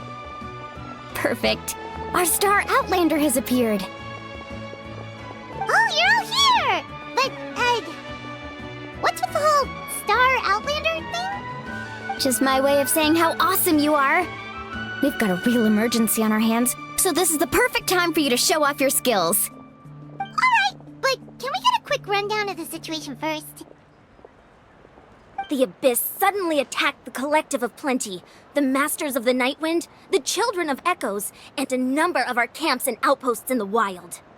Yes, and the attacks are increasing in frequency. The tribes have plenty of defenses, so they're safe for now, but I can't say the same for the adventurers and merchants stuck in the wild. Chaska and I have been searching for survivors and treating the wounded. We just got back, but we need to head out again soon. I plan on heading back to the Collective of Plenty, just in case my tribe needs me. What about you, Mualani? Where are you gonna go? I'll go help the Children of Echoes. They're the closest, so I can start fighting right away. What about you guys? We could go together.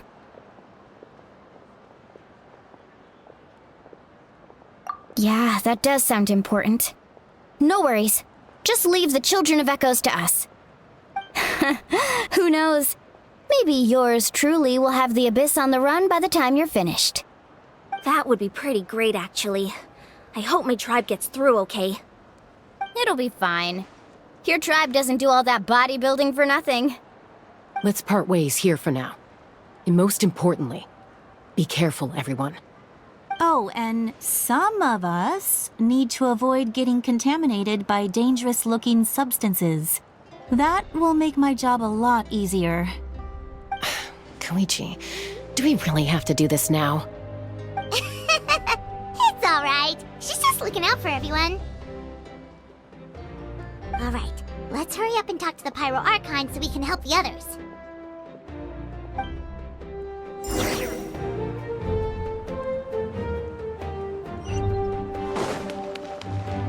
Fearless.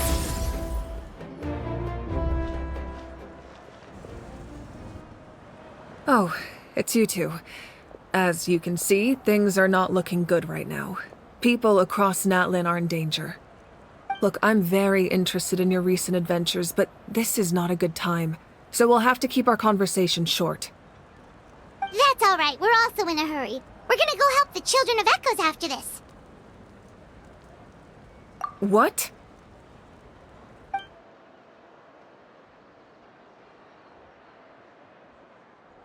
So he thinks my plan is too risky. He thinks I'm being stubborn. I shouldn't underestimate the Fatui's ability to gather intelligence. The Gnosis does have that function. but there's more to the story. I will answer you honestly, but you must help me keep this a secret. I can use the power of the Gnosis to save Natlan, but it comes at a heavy price. The Gnosis would drain all the souls and memories from the Night Kingdom and weave them into a giant net, which would surround the ley lines and protect them against abyssal corrosion. Wait, you can use souls to weave a net? But does that mean... Yes. It means sacrificing those souls in the process. Souls are just another form of life. The cruelty of this method is self-evident. The Night Kingdom not only houses the souls of the dead, but also our memories and legends. Using the Gnosis means converting all three into material for the net, erasing our history and culture. Even then, the net can still become corroded. If we cannot find a way to repair the damaged ley lines before that happens, then all those sacrifices are for nothing. Given the enormity of the price, it's a solution I refuse to consider right now. I want us to win, but I also care about how we win, and what that means for us in the end. Now it's true, both plans come at a risk, but after weighing our options, this is our best bet. Natlan is unique among the nations of Teyvat. Given the ever-looming threat of the Abyss, the Pyro Archons had to account for the worst-case scenario. Having a contingency plan is our duty, not just to the people of Natlan, but to all who live on this continent. Still, this has always been a well-kept secret. I'm very curious how the captain learned this information. Oh, one more thing? The captain said he found another way to solve the problem. Could be equally as extreme, though. Without the Gnosis, he should have no other option. But I see no reason for him to lie. Seems like our only path forward is to track him down, so he can answer that question for us.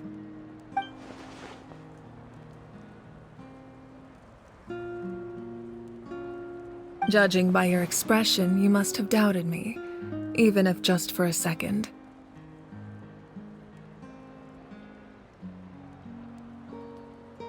Not even a little! We would never... Wait, what are you talking about, Traveler?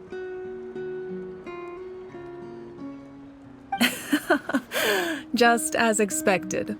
I appreciate your sincerity. Maybe it was out of caution, anxiety, or simple curiosity, but know this. No matter what, our goal remains the same. We both want to save the people of this land. So now that you have your answer, do you still doubt me?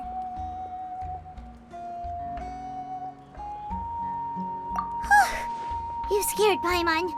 You've really got a lot of guts, Traveler. That's a good thing. Oh, and feel free to call me Mawika. It's what all my friends call me, and I like it that way. As for the captain, the intelligence officers we assigned to the Fatui should be back soon. We'll get our answer then. That's great! Sounds like we just have to wait a little longer. Not just yet.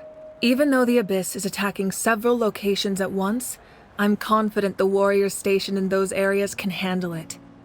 Don't worry. I just need to finish coordinating our available manpower, then I'll take a small team to handle the difficult locations. Wait, you're going to fight in person? Didn't you give up your power? That's true. I'm far less powerful than a god in my current state. But don't forget, I was an experienced and powerful warrior before I ever became the Pyro Archon. No matter how you look at it, my duty is on the front lines. I just think there's strength in numbers. If the people feel emboldened, that's just a bonus. Anyway, even if we respond to these threats in time, it's not a permanent solution in the long run. I've considered moving my people to other nations, but given their close connection to the Night Kingdom, a forced evacuation would have devastating consequences. I've told the chiefs of each tribe to strengthen their defenses and advise people against leaving their settlements. Now, I just need to find the right time to disclose the true nature of the crisis to the people of Natlan. Paimon's a little worried about how people will react. Yes, but that won't be the only response. In any case, that's for me to worry about. I'll let you know when we have more information on the captain. Alright, we should head out. Maybe we can join up with Milani. She can't be too far ahead. No need to worry about me.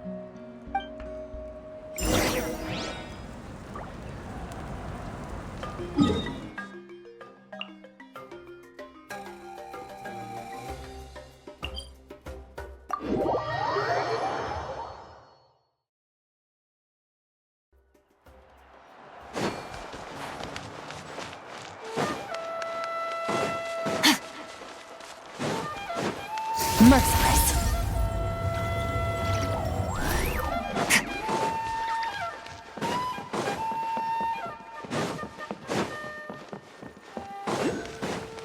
Merciless.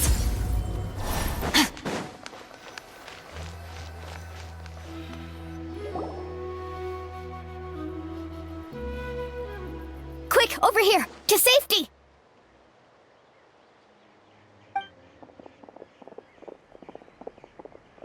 Kachina, how many people do you have left? They've all made it out. It's the Traveler and Paimon! They're here! What's the situation? There's a trapped caravan that needs our help. We need to rescue them as soon as possible. We'll go together. I'm coming too.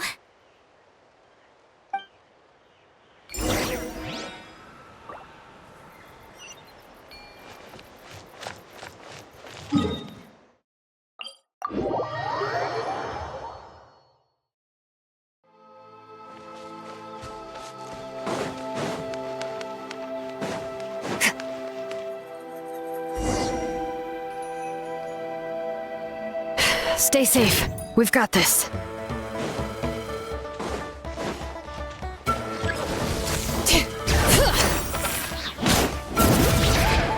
Letting brave names echo! Woohoo! Check this out! That's the launch! Drilling down!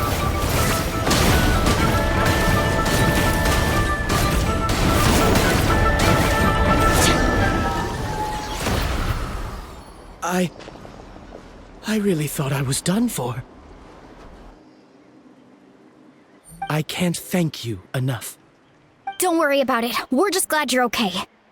Let's see. Your goods look fine too. Guess the Abyss isn't after Mora. That should be the last abyssal pylon near the Children of Echoes. That was scary, but we did it! By the way, where's Lolly? I thought she would come with you. The Masters of the Night Wind also got attacked, so she went back to help her tribe. She said we can deal with the ancient name later. That makes sense. The attacks are more urgent. Alright, this isn't a good place to talk. Let's head back to the tribe.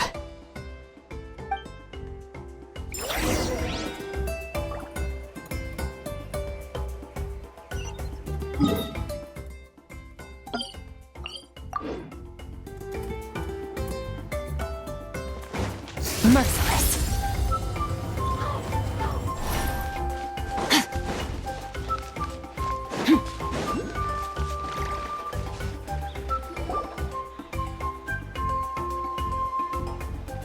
Looks like a few people were hurt after all. Oh, I should have got here sooner.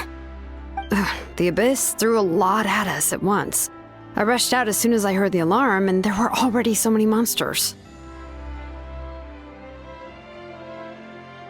Before long, Kachina brought over a whole group of warriors, and just like that, we destroyed several pylons as a team.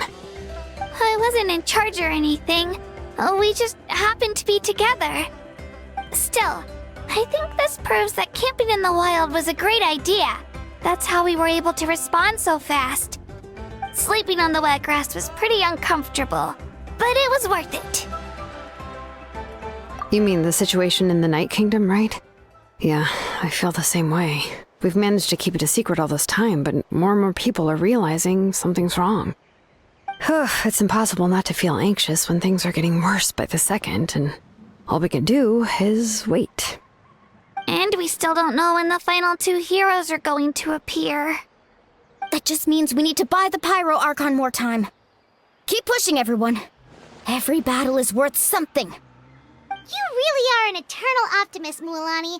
You always find a way to cheer people up. Thank you. I guess it's one of my better qualities.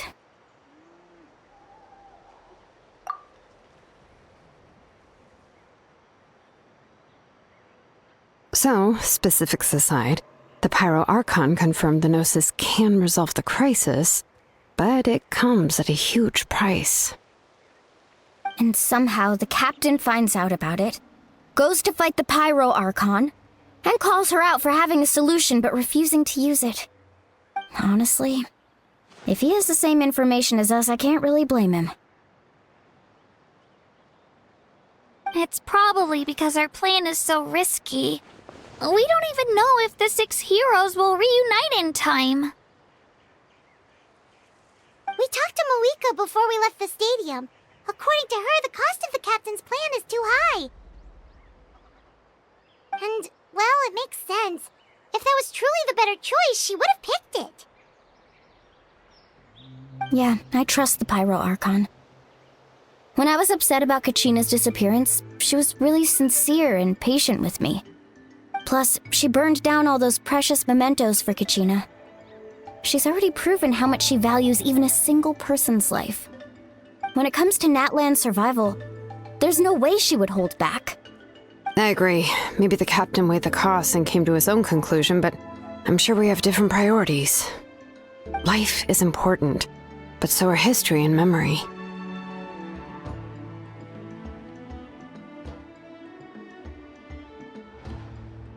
As the Archon, she can't tell us everything, but it seemed like she wasn't holding anything back this time. The next question is, if the captain found a new way to save Natlan, how come the Pyro Archon has never heard of it? Yeah, and isn't he from Snezhnaya? Why would the Fatui want to save Natlan?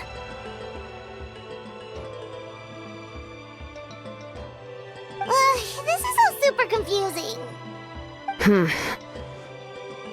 We still don't have enough information. Once we figure out what the Fatui are doing, we'll have our answer. Let's head back then. Moika said her intelligence officer should return soon. With how many Fatui there are, someone's bound to give something away. Sounds good. I have a few theories of my own. With a bit more information, we just might get to the bottom of the whole thing. Want to join our garrison, Mualani? I was just about to ask. Count me in.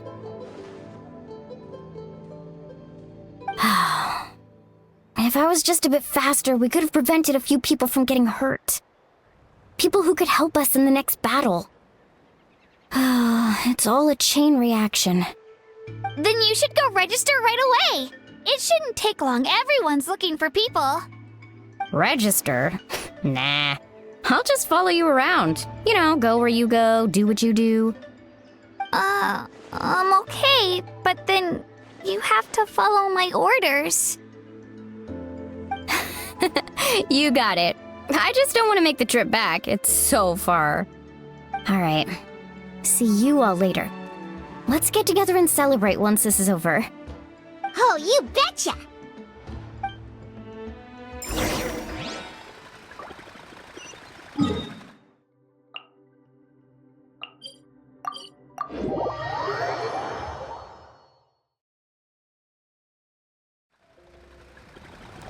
Merciless.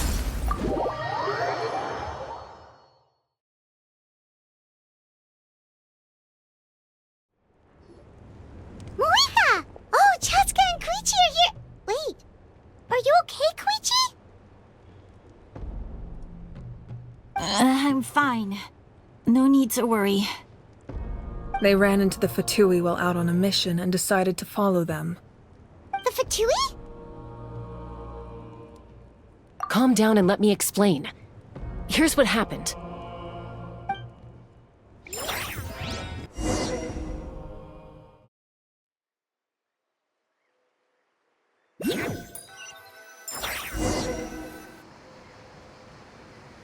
Watch out. It's the Fatui. Were they attacked by the Abyss? No, wait. It looks like they're protecting a group of travelers. Over there. Do you see? You're right. That's a traveling group from Natlan. Could they be trading for something? Let's keep observing for now. We're glad you're okay. Given the appearance of abyss monsters all over Natlan, you should cancel your journey and seek shelter at the stadium or one of the tribes. Thank you so much. I wish there was something we could give you. We don't expect anything in return. We were out on a mission and saw you being attacked. It was our decision to help. If you truly wish to repay the favor, you can keep this a secret. If anyone asks, just say you were saved by warriors from Natlan. Oh, okay. We can do that. But... We're not asking you to cover up our activities. We haven't done anything illegal.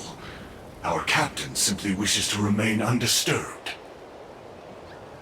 Nonetheless, the decision remains yours.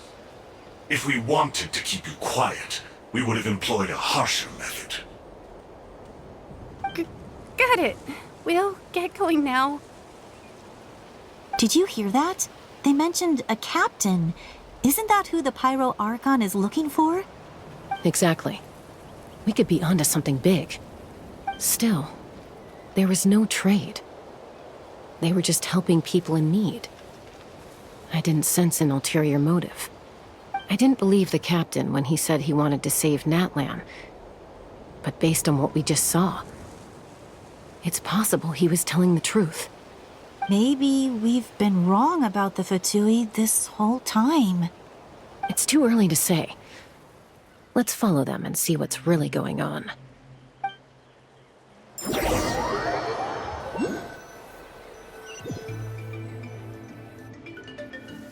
So this is where they were headed. Looks tricky. It's heavily guarded on all sides.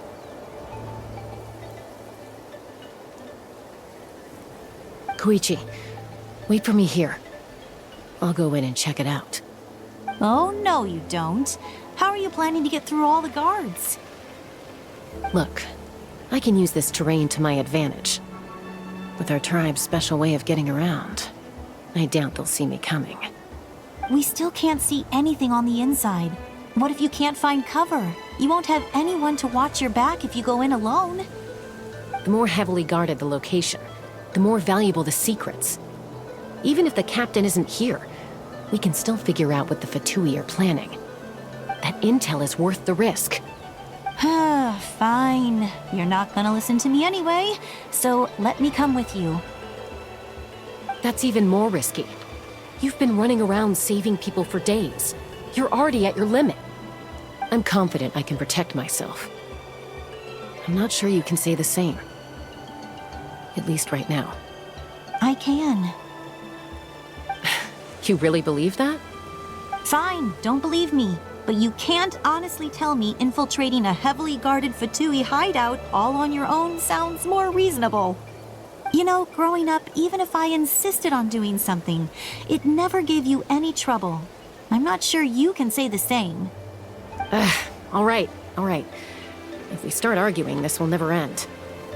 We can't let this opportunity go to waste. Guess that means I win. Don't worry, you're not the only capable young person from our tribe. I can handle this. All right, same plan as usual. We split up, communicate with hand signals, make sure our blind spots are covered, and support each other once we strike. Got your ropes? Yeah, let's go.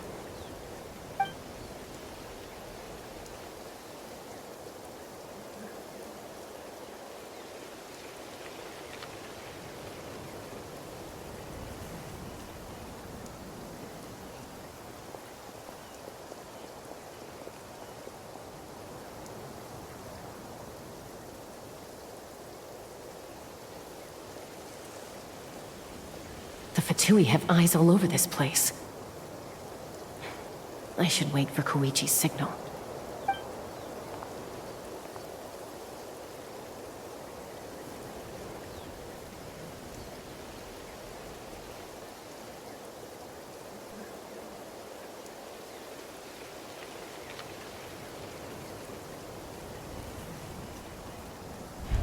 Now.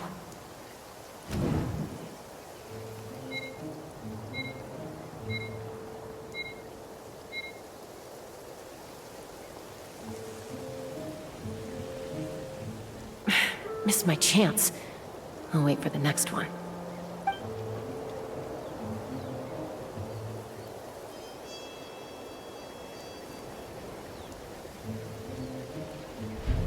Now.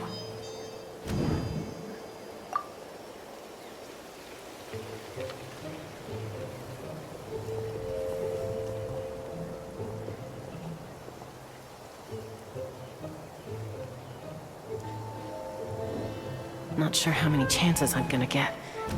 I need to act.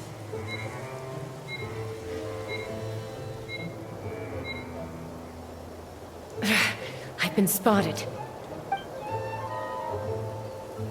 The Fatui have eyes all over this place. I should wait for Koichi's signal.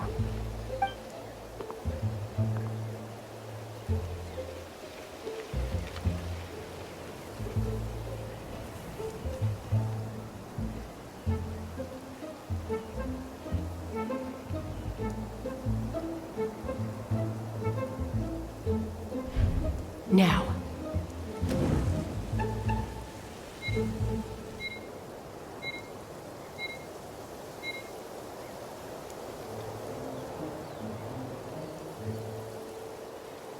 Missed my chance. I'll wait for the next one.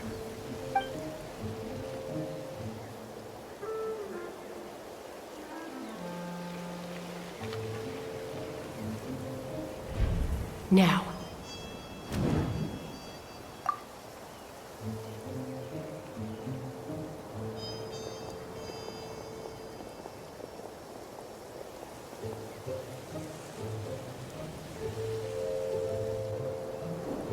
Not sure how many chances I'm gonna get. I need to act.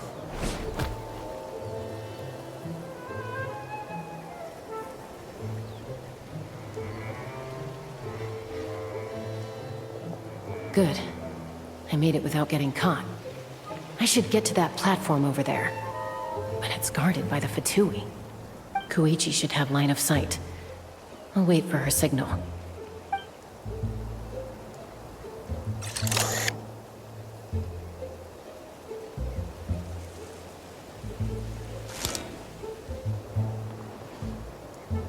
That's it. Now's my chance.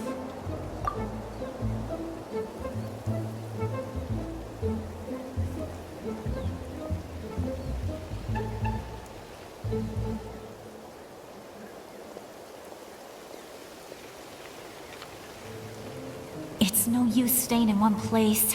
I should keep moving. Looks like Chaska is helping me by keeping an eye on the Fatui movements. I'll wait for her signal.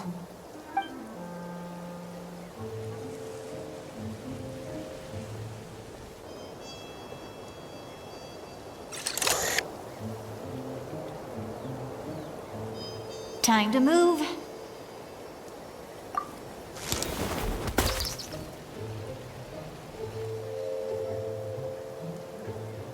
Whew! That was close. Almost got caught. Probably can't make it over in one go. I'll wait for my next chance. Now's my chance.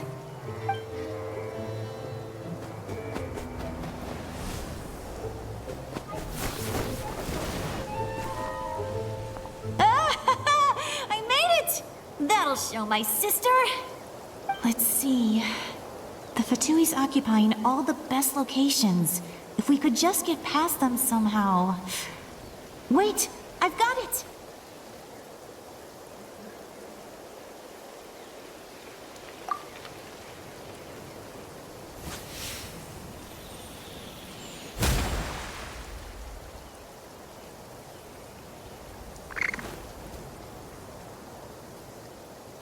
Huh?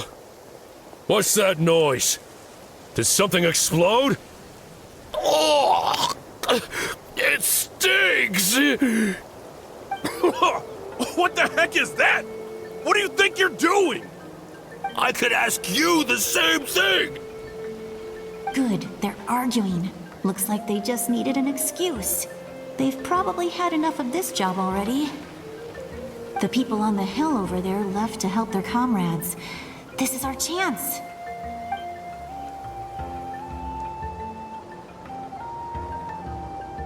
Come get me, Chaska. I hope she gets this hand signal. That's Koichi's signal. Smart idea. All right, time to move. Give me your hand, quick. Coming!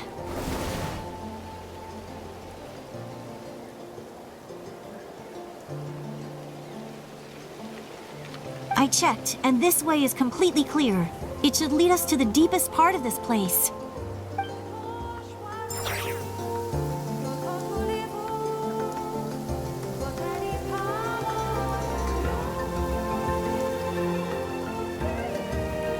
Well, I was pretty helpful, right? You know, everyone usually jumps at the chance to work with me. Not my own sister, though. No, she avoids me like her life depends on it. I was wrong, Koichi. You've done well. Wait, you're just gonna admit it? Now I look like the mean one. Let's focus on the task at hand. We're in the heart of enemy territory. More time we waste, the more dangerous this becomes. All right. If you're not gonna take the bait, then I'll drop it. Looks like the Fatui are here to dig something up. I'm surprised they mobilized this many people. I doubt it's because they're interested in our culture and history. It seems like they're looking for a dragon relic called the Source Mechanism. The device is ancient. Barely any information survives to this day. And even people from Natland don't know how to use it.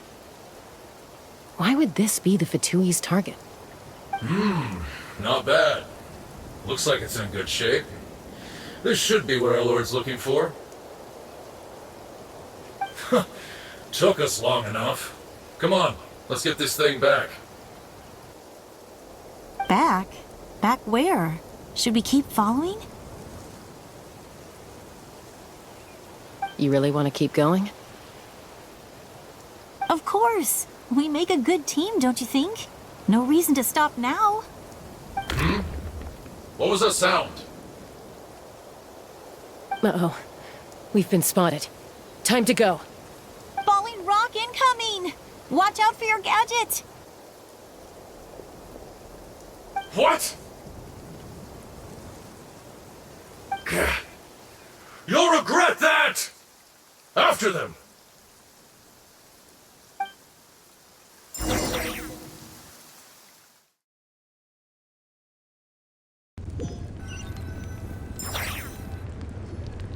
Once we got them off our tail, we went back to observe some more.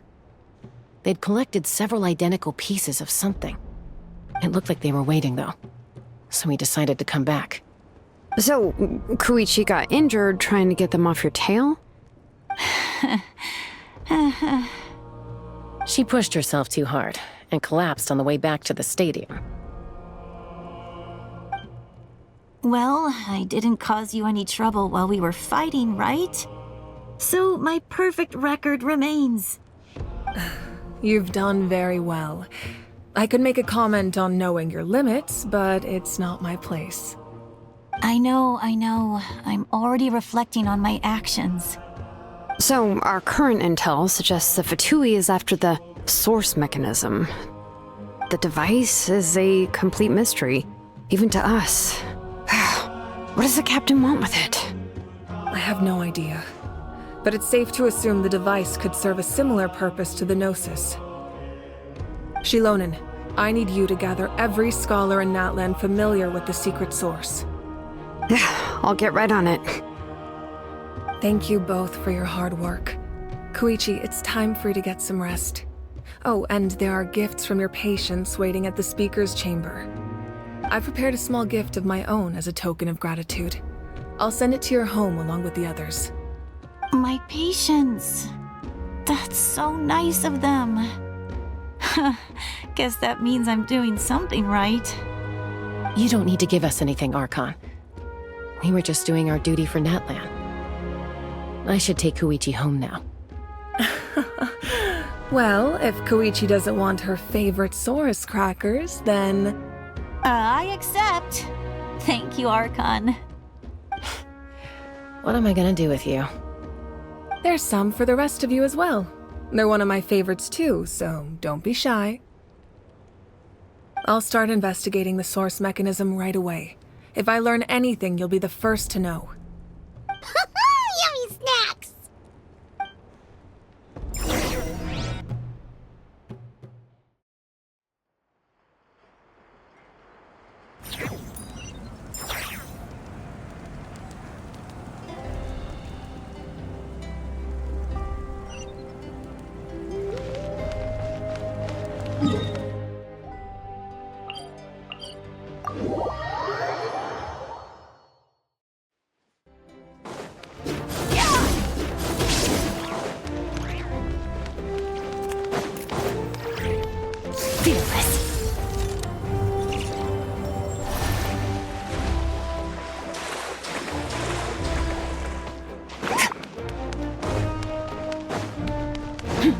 Merciless.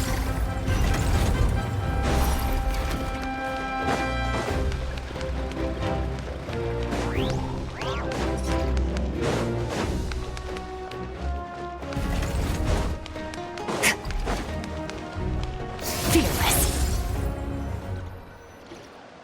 What's next for you two? I'm taking Koichi home. With our parents there to keep an eye on her. I can make sure she actually rests.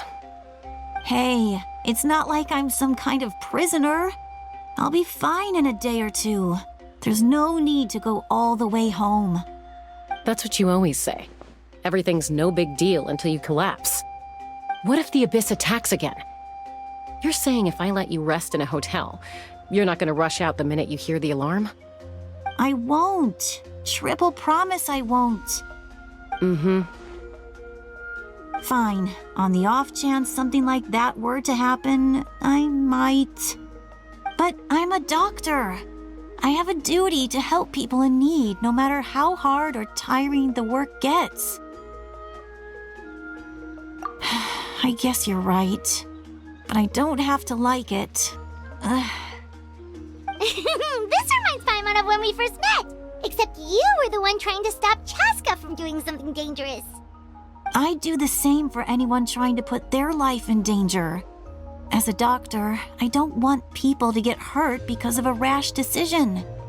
Then try to see things from my perspective. You clearly want to protect your patients.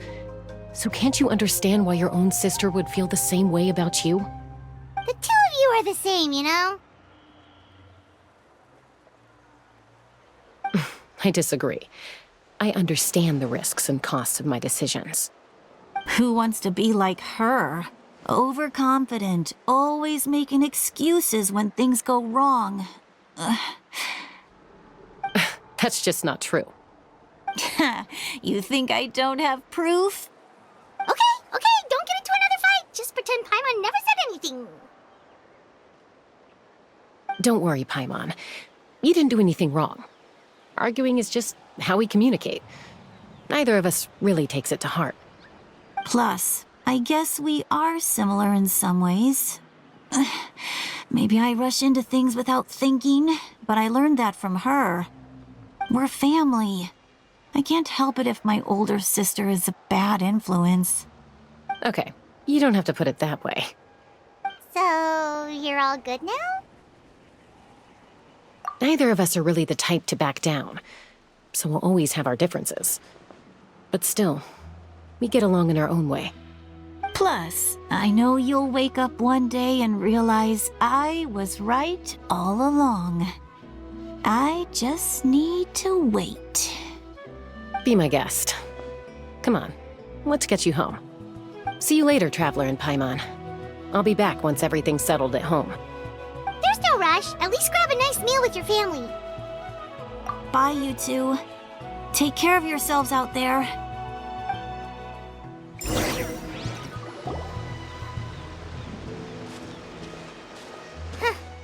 Those two will probably make up for real at some point, right? Well, we've learned a lot. Let's go over everything that we know so far.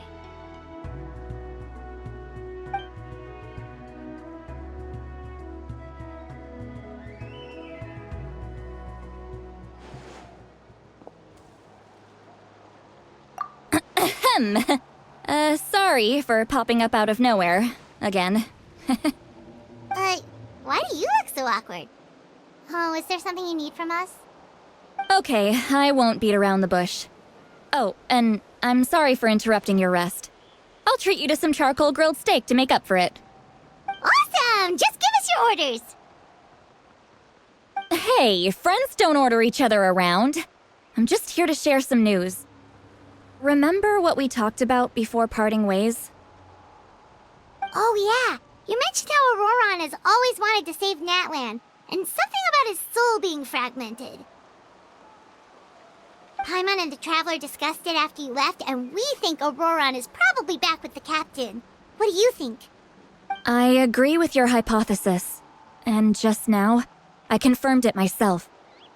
Auroron came back. He helped the Masters of the Nightwind defend our camp. What? He came back? I told him to give up whatever he's doing, but he refused. He said they're just one step away from success, so there's no way he can back out now. Apparently, he came back to fulfill his duty to our tribe. When he left, he said it was because he still has a duty to Natlan as a whole. I'm unsurprised you let him go at all. I had to prioritize my tribe. Besides, the situation was intense. I couldn't focus on outside and inside threats at the same time. Plus, he was on guard. He knew I would try to go after him, so he made sure to keep his distance. I kept an eye out for a good opportunity, but it never came. All these years of calling me Granny, and I couldn't do a single thing for him in the end. Don't say that! Your tribe all raised him together, right? That couldn't have been easy. You're right. Seeing him come back reminded me of when he was little. Running around the tribe, dropping by random houses right and left. He's not only a child of the Masters of the Nightwind, but a child of Natlan. It's only natural for a child to want to do something for their family. Besides, Auroron is my apprentice. He might have a few tricks up his sleeve, but I guarantee I know every single one. Wait, what are you saying? Look. Remember how I said Auroron's soul is fragmented? This is the talisman I created to keep it stable. And this gem is what makes the talisman work. It just so happens that Auroron is due for a gem replacement. Since I can't get close to him, I put the new gem in a supply bag and asked Aoife to bring it to him. You guys know Aoife, right? No? Well, he's a pretty famous vet around these parts. He's always bringing me all sorts of things, and he happens to be very good friends with Auroron. Aoife doesn't know what's going on, so he agreed, no questions asked. Auroron would find the gem as soon as he opened the bag. He knows how important it is, so I knew he would make the switch. He probably suspected that I tampered with it. But here's the catch. The trick is on the bag. The moment he touched it, a portion of his memories were copied onto the old gem, which he no longer needed. That's amazing. You can do something like that? Most people can't, but I can. That trick he used to bring you to the Night Kingdom isn't anything special, by the way. My technique is much more subtle. He won't notice anything. So in other words, we have a whole backup of Auroron's memories in this gem. The kid thinks he can take me on? Like I wasn't the one who taught him everything he knows? That's amazing, Seat Lolly. Let's take a look right away. Once we get to the bottom of this, we can finally track him down. I know he thinks of me as his grandma, but do you think he'll get mad at me for this? You can be honest. Huh, that's a tough question. Paimon doesn't have a grandma, so she's not the best person to ask. To be honest, I've always doubted my ability to look after him. I didn't stop the ceremony all those years ago, and now I'm useless again. But if I stop here, it will haunt me until I'm 500 years old. Every night I'll wake up in a fit of anger. Yeah, you're right. First anger, then tears. Oh, wait! Who are you calling a crybaby? You're just making it worse, Traveler! I need to look at his memory. Even if he resents me, refuses to see me, or runs away for good, I don't care, and I won't blame him. A family does whatever it takes to protect their own. You sure you'll be okay? We can come with you if you want. Did you just say you'll come with me? Is that okay? We have a pretty good reason to see it too, don't we? Because, right, we need leads on the Fatui. You really mean it? Oh, fine, you can come. Just promise me you'll see this through. No backing out. Got it? Don't worry, we're professional adventurers. Then I place my trust in your professionalism. All right, time to sneak into someone else's memory and engage in some, unwanted spying. You heard it here first. I wouldn't be doing this if I had any other choice. Are you ready?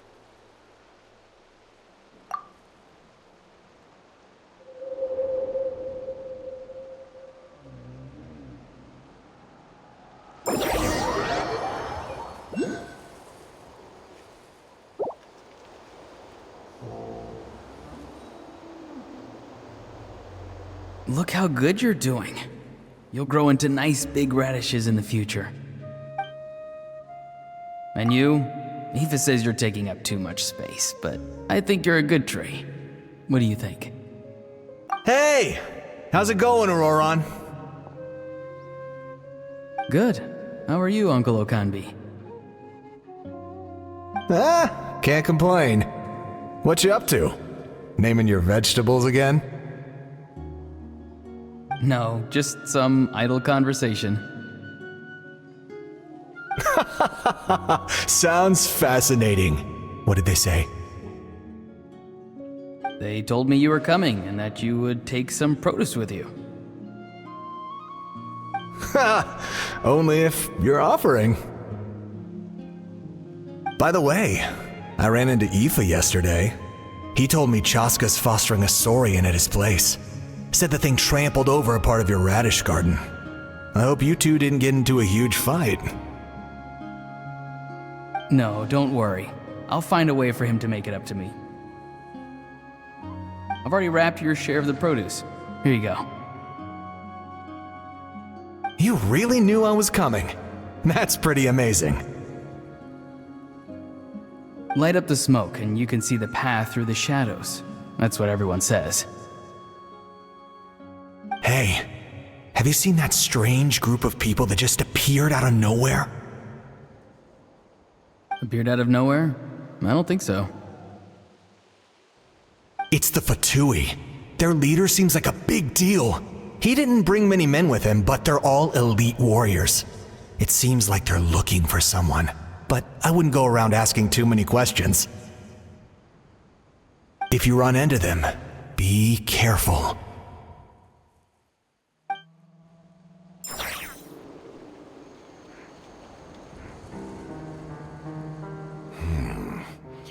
You're from the Masters of the Night Wind, are you not? Why do you live here alone? I enjoy living by myself out in the wild. I guess you're from the Fatui. The one everyone's calling a big deal. Not an inaccurate description. I'm looking for someone who may be known to you. Lali is her name. Granny? What does an Outlander want with her? I've heard the name. You have business with her?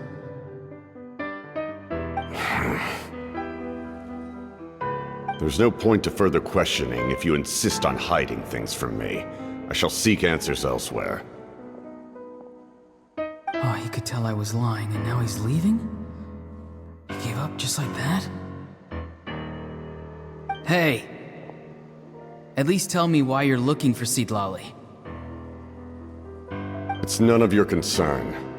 I have my own means of tracking her down. Why are the Fatui looking for her? What does she have to do with them? I can't just let them go like this. I have to figure out what they're planning.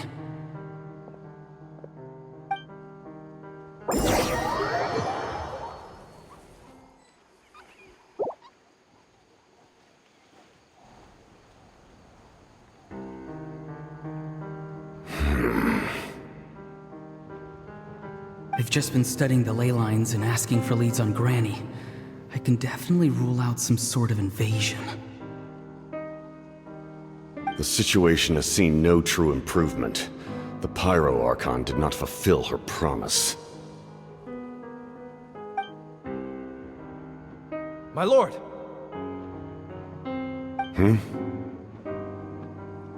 Ignore him. He is no threat. He knows I'm following him, but he doesn't seem to care. He's strong, I can tell. But there's something unusual about him and also familiar in some way. I can't describe it.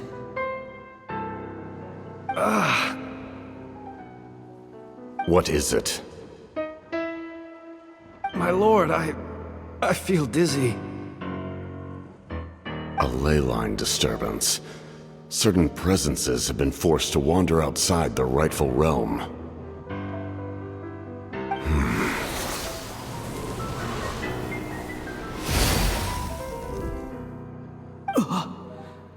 That was a spell from the Masters of the Nightwind. How did he know that? Is he sending those escaped souls back into the ley lines? How did he do that so easily? Soulfaring is supposed to be extremely difficult. This could be related to why he's searching for Granny. I feel much better. Thank you, my lord. Think nothing of it. Stay vigilant, and continue to gather information. The Abyss could attack at any moment. If you notice any irregularities, assume drill formation and be prepared to fight. However, there's no reason to over-engage. Information is our first priority. Yes, sir. Why are the Fatui fighting against the Abyss? Do they really mean us no harm?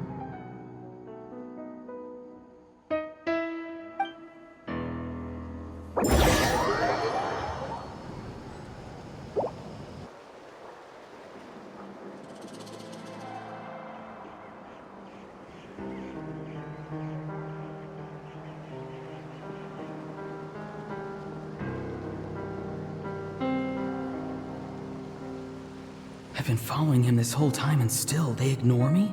Do they really not care? It seems like his subordinates refer to him as the captain. Never heard of him before. And now he's headed to the stadium. That's unusual. Oh, what is he gonna do? You two, with me. Everyone else, wait here as instructed. Send word to the other teams to retreat immediately if this fails. Yes, sir. He's going inside? But the Pyro Archon is in there. What does he want with her? Forgive me, my lord. Allow me to check one more time. Do you truly wish to do this? The time for idle observation is over. It now falls on me to act. This nation is out of time. Yes, sir.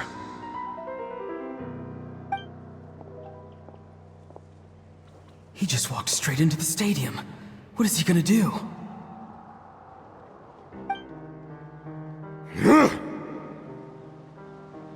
They're both incredibly strong. How long will they have to fight until someone comes out on top?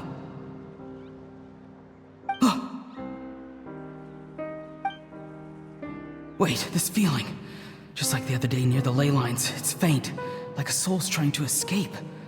Where is it coming from? Is that why he's looking for Granny? If he dies here, then all clues will be lost. I can't let that happen.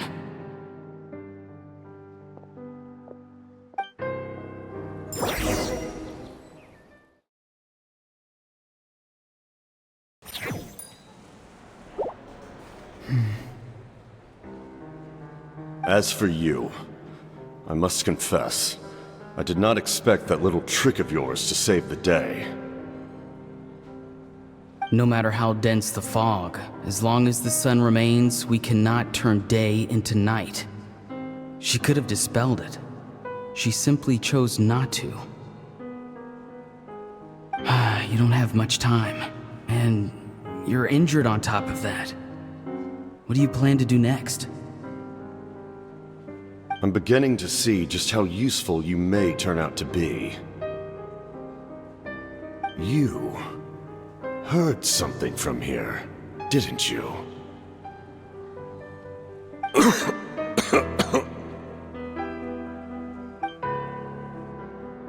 No need to force yourself.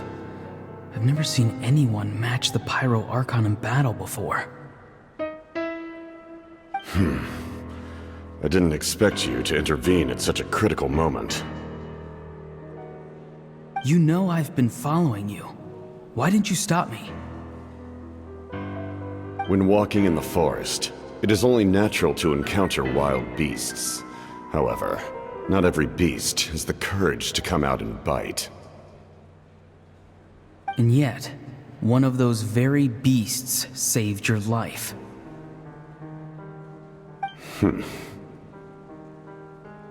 Then speak. What do you want? I didn't save you because I wanted something. My soul is more perceptive than others. I can sense that the ley lines are extremely weak. I don't know what the Pyro Archon is planning. Can she really save us? The questions you asked her just now, well, I've had very similar doubts. So I felt like I had to help you.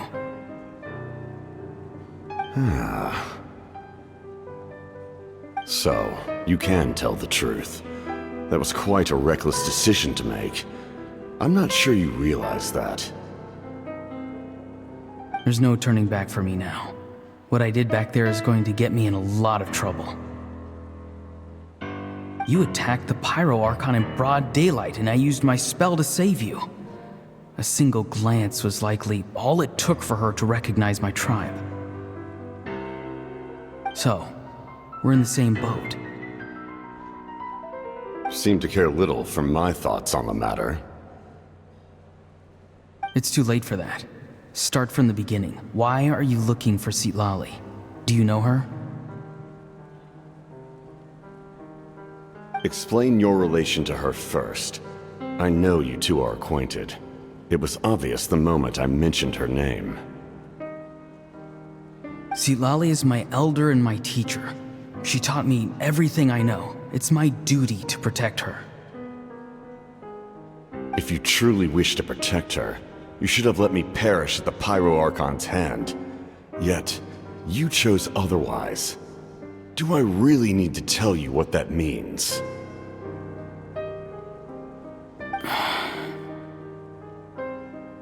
I want to do something to change Natlan for the better. Something I can accomplish with my own two hands. You're stranger than anyone I've ever met. But maybe, just maybe you can show me the way. Strange. Citlali is said to be the legendary Granny Eastly, someone capable of communicating with the Wyab, and the Wyab are the key to information on the Night Kingdom. Why do you need knowledge on the Night Kingdom?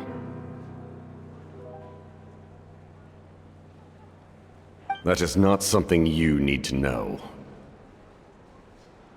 Don't forget, I saved your life. Do you not believe the Fatui capable of betraying a debt? People can lie, but souls cannot. I can tell there's a weight to your soul, a sense of justice. You may not live among your tribe, but you certainly know their tricks. I apologize for my rash judgment. You are more capable than I imagined. Let's go. We'll see if you have what it takes to join my plan.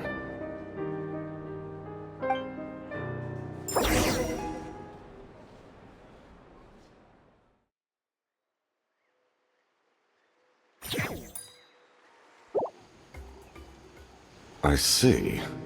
Interesting approach. Worth trying, I think. Rather than weaving a net to protect the ley lines, this method would address the root problem by reconstructing the ley lines themselves.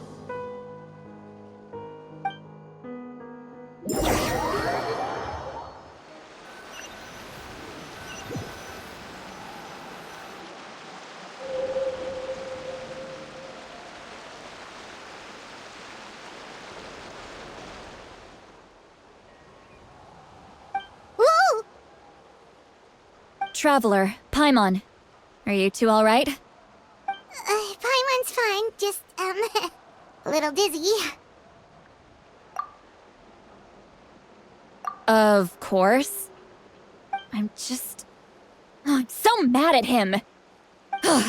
After everything, he still can't let go of the past. For some reason, he thinks he owes something to the people who cared for him. Stubborn, self-righteous fool. Where's that gonna get him? Now that he's all grown up, he thinks no one can tell him what to do? He thinks he can just run away whenever he wants. I'll show him. If he tries to run one more time, he's got another thing coming. Maybe stubbornness runs in the family. Like grandmother, like grandson, as they say. Is that supposed to be a compliment? Huh, that kid's got nothing on me. Anyway, back to what we just saw. I don't even know what to make of it. Yeah, the captain seriously wants to reconstruct the ley lines? What does that even mean? Something like the loom of fate, maybe? But how does that help with the abyss? The loom of fate? Oh, it's kind of hard to explain. Basically, it's a device from Conrio that has unbelievable power. Anyway, if he really wants to manipulate the ley lines, everyone in Natlan will be affected. Oh, this is... Which means the captain has been honest from the very beginning. Auroron's memory proves that. Why is he so obsessed with saving Natlan? Oh, we've got to tell Moeka about this right away. Yes, she needs to know about this. Now.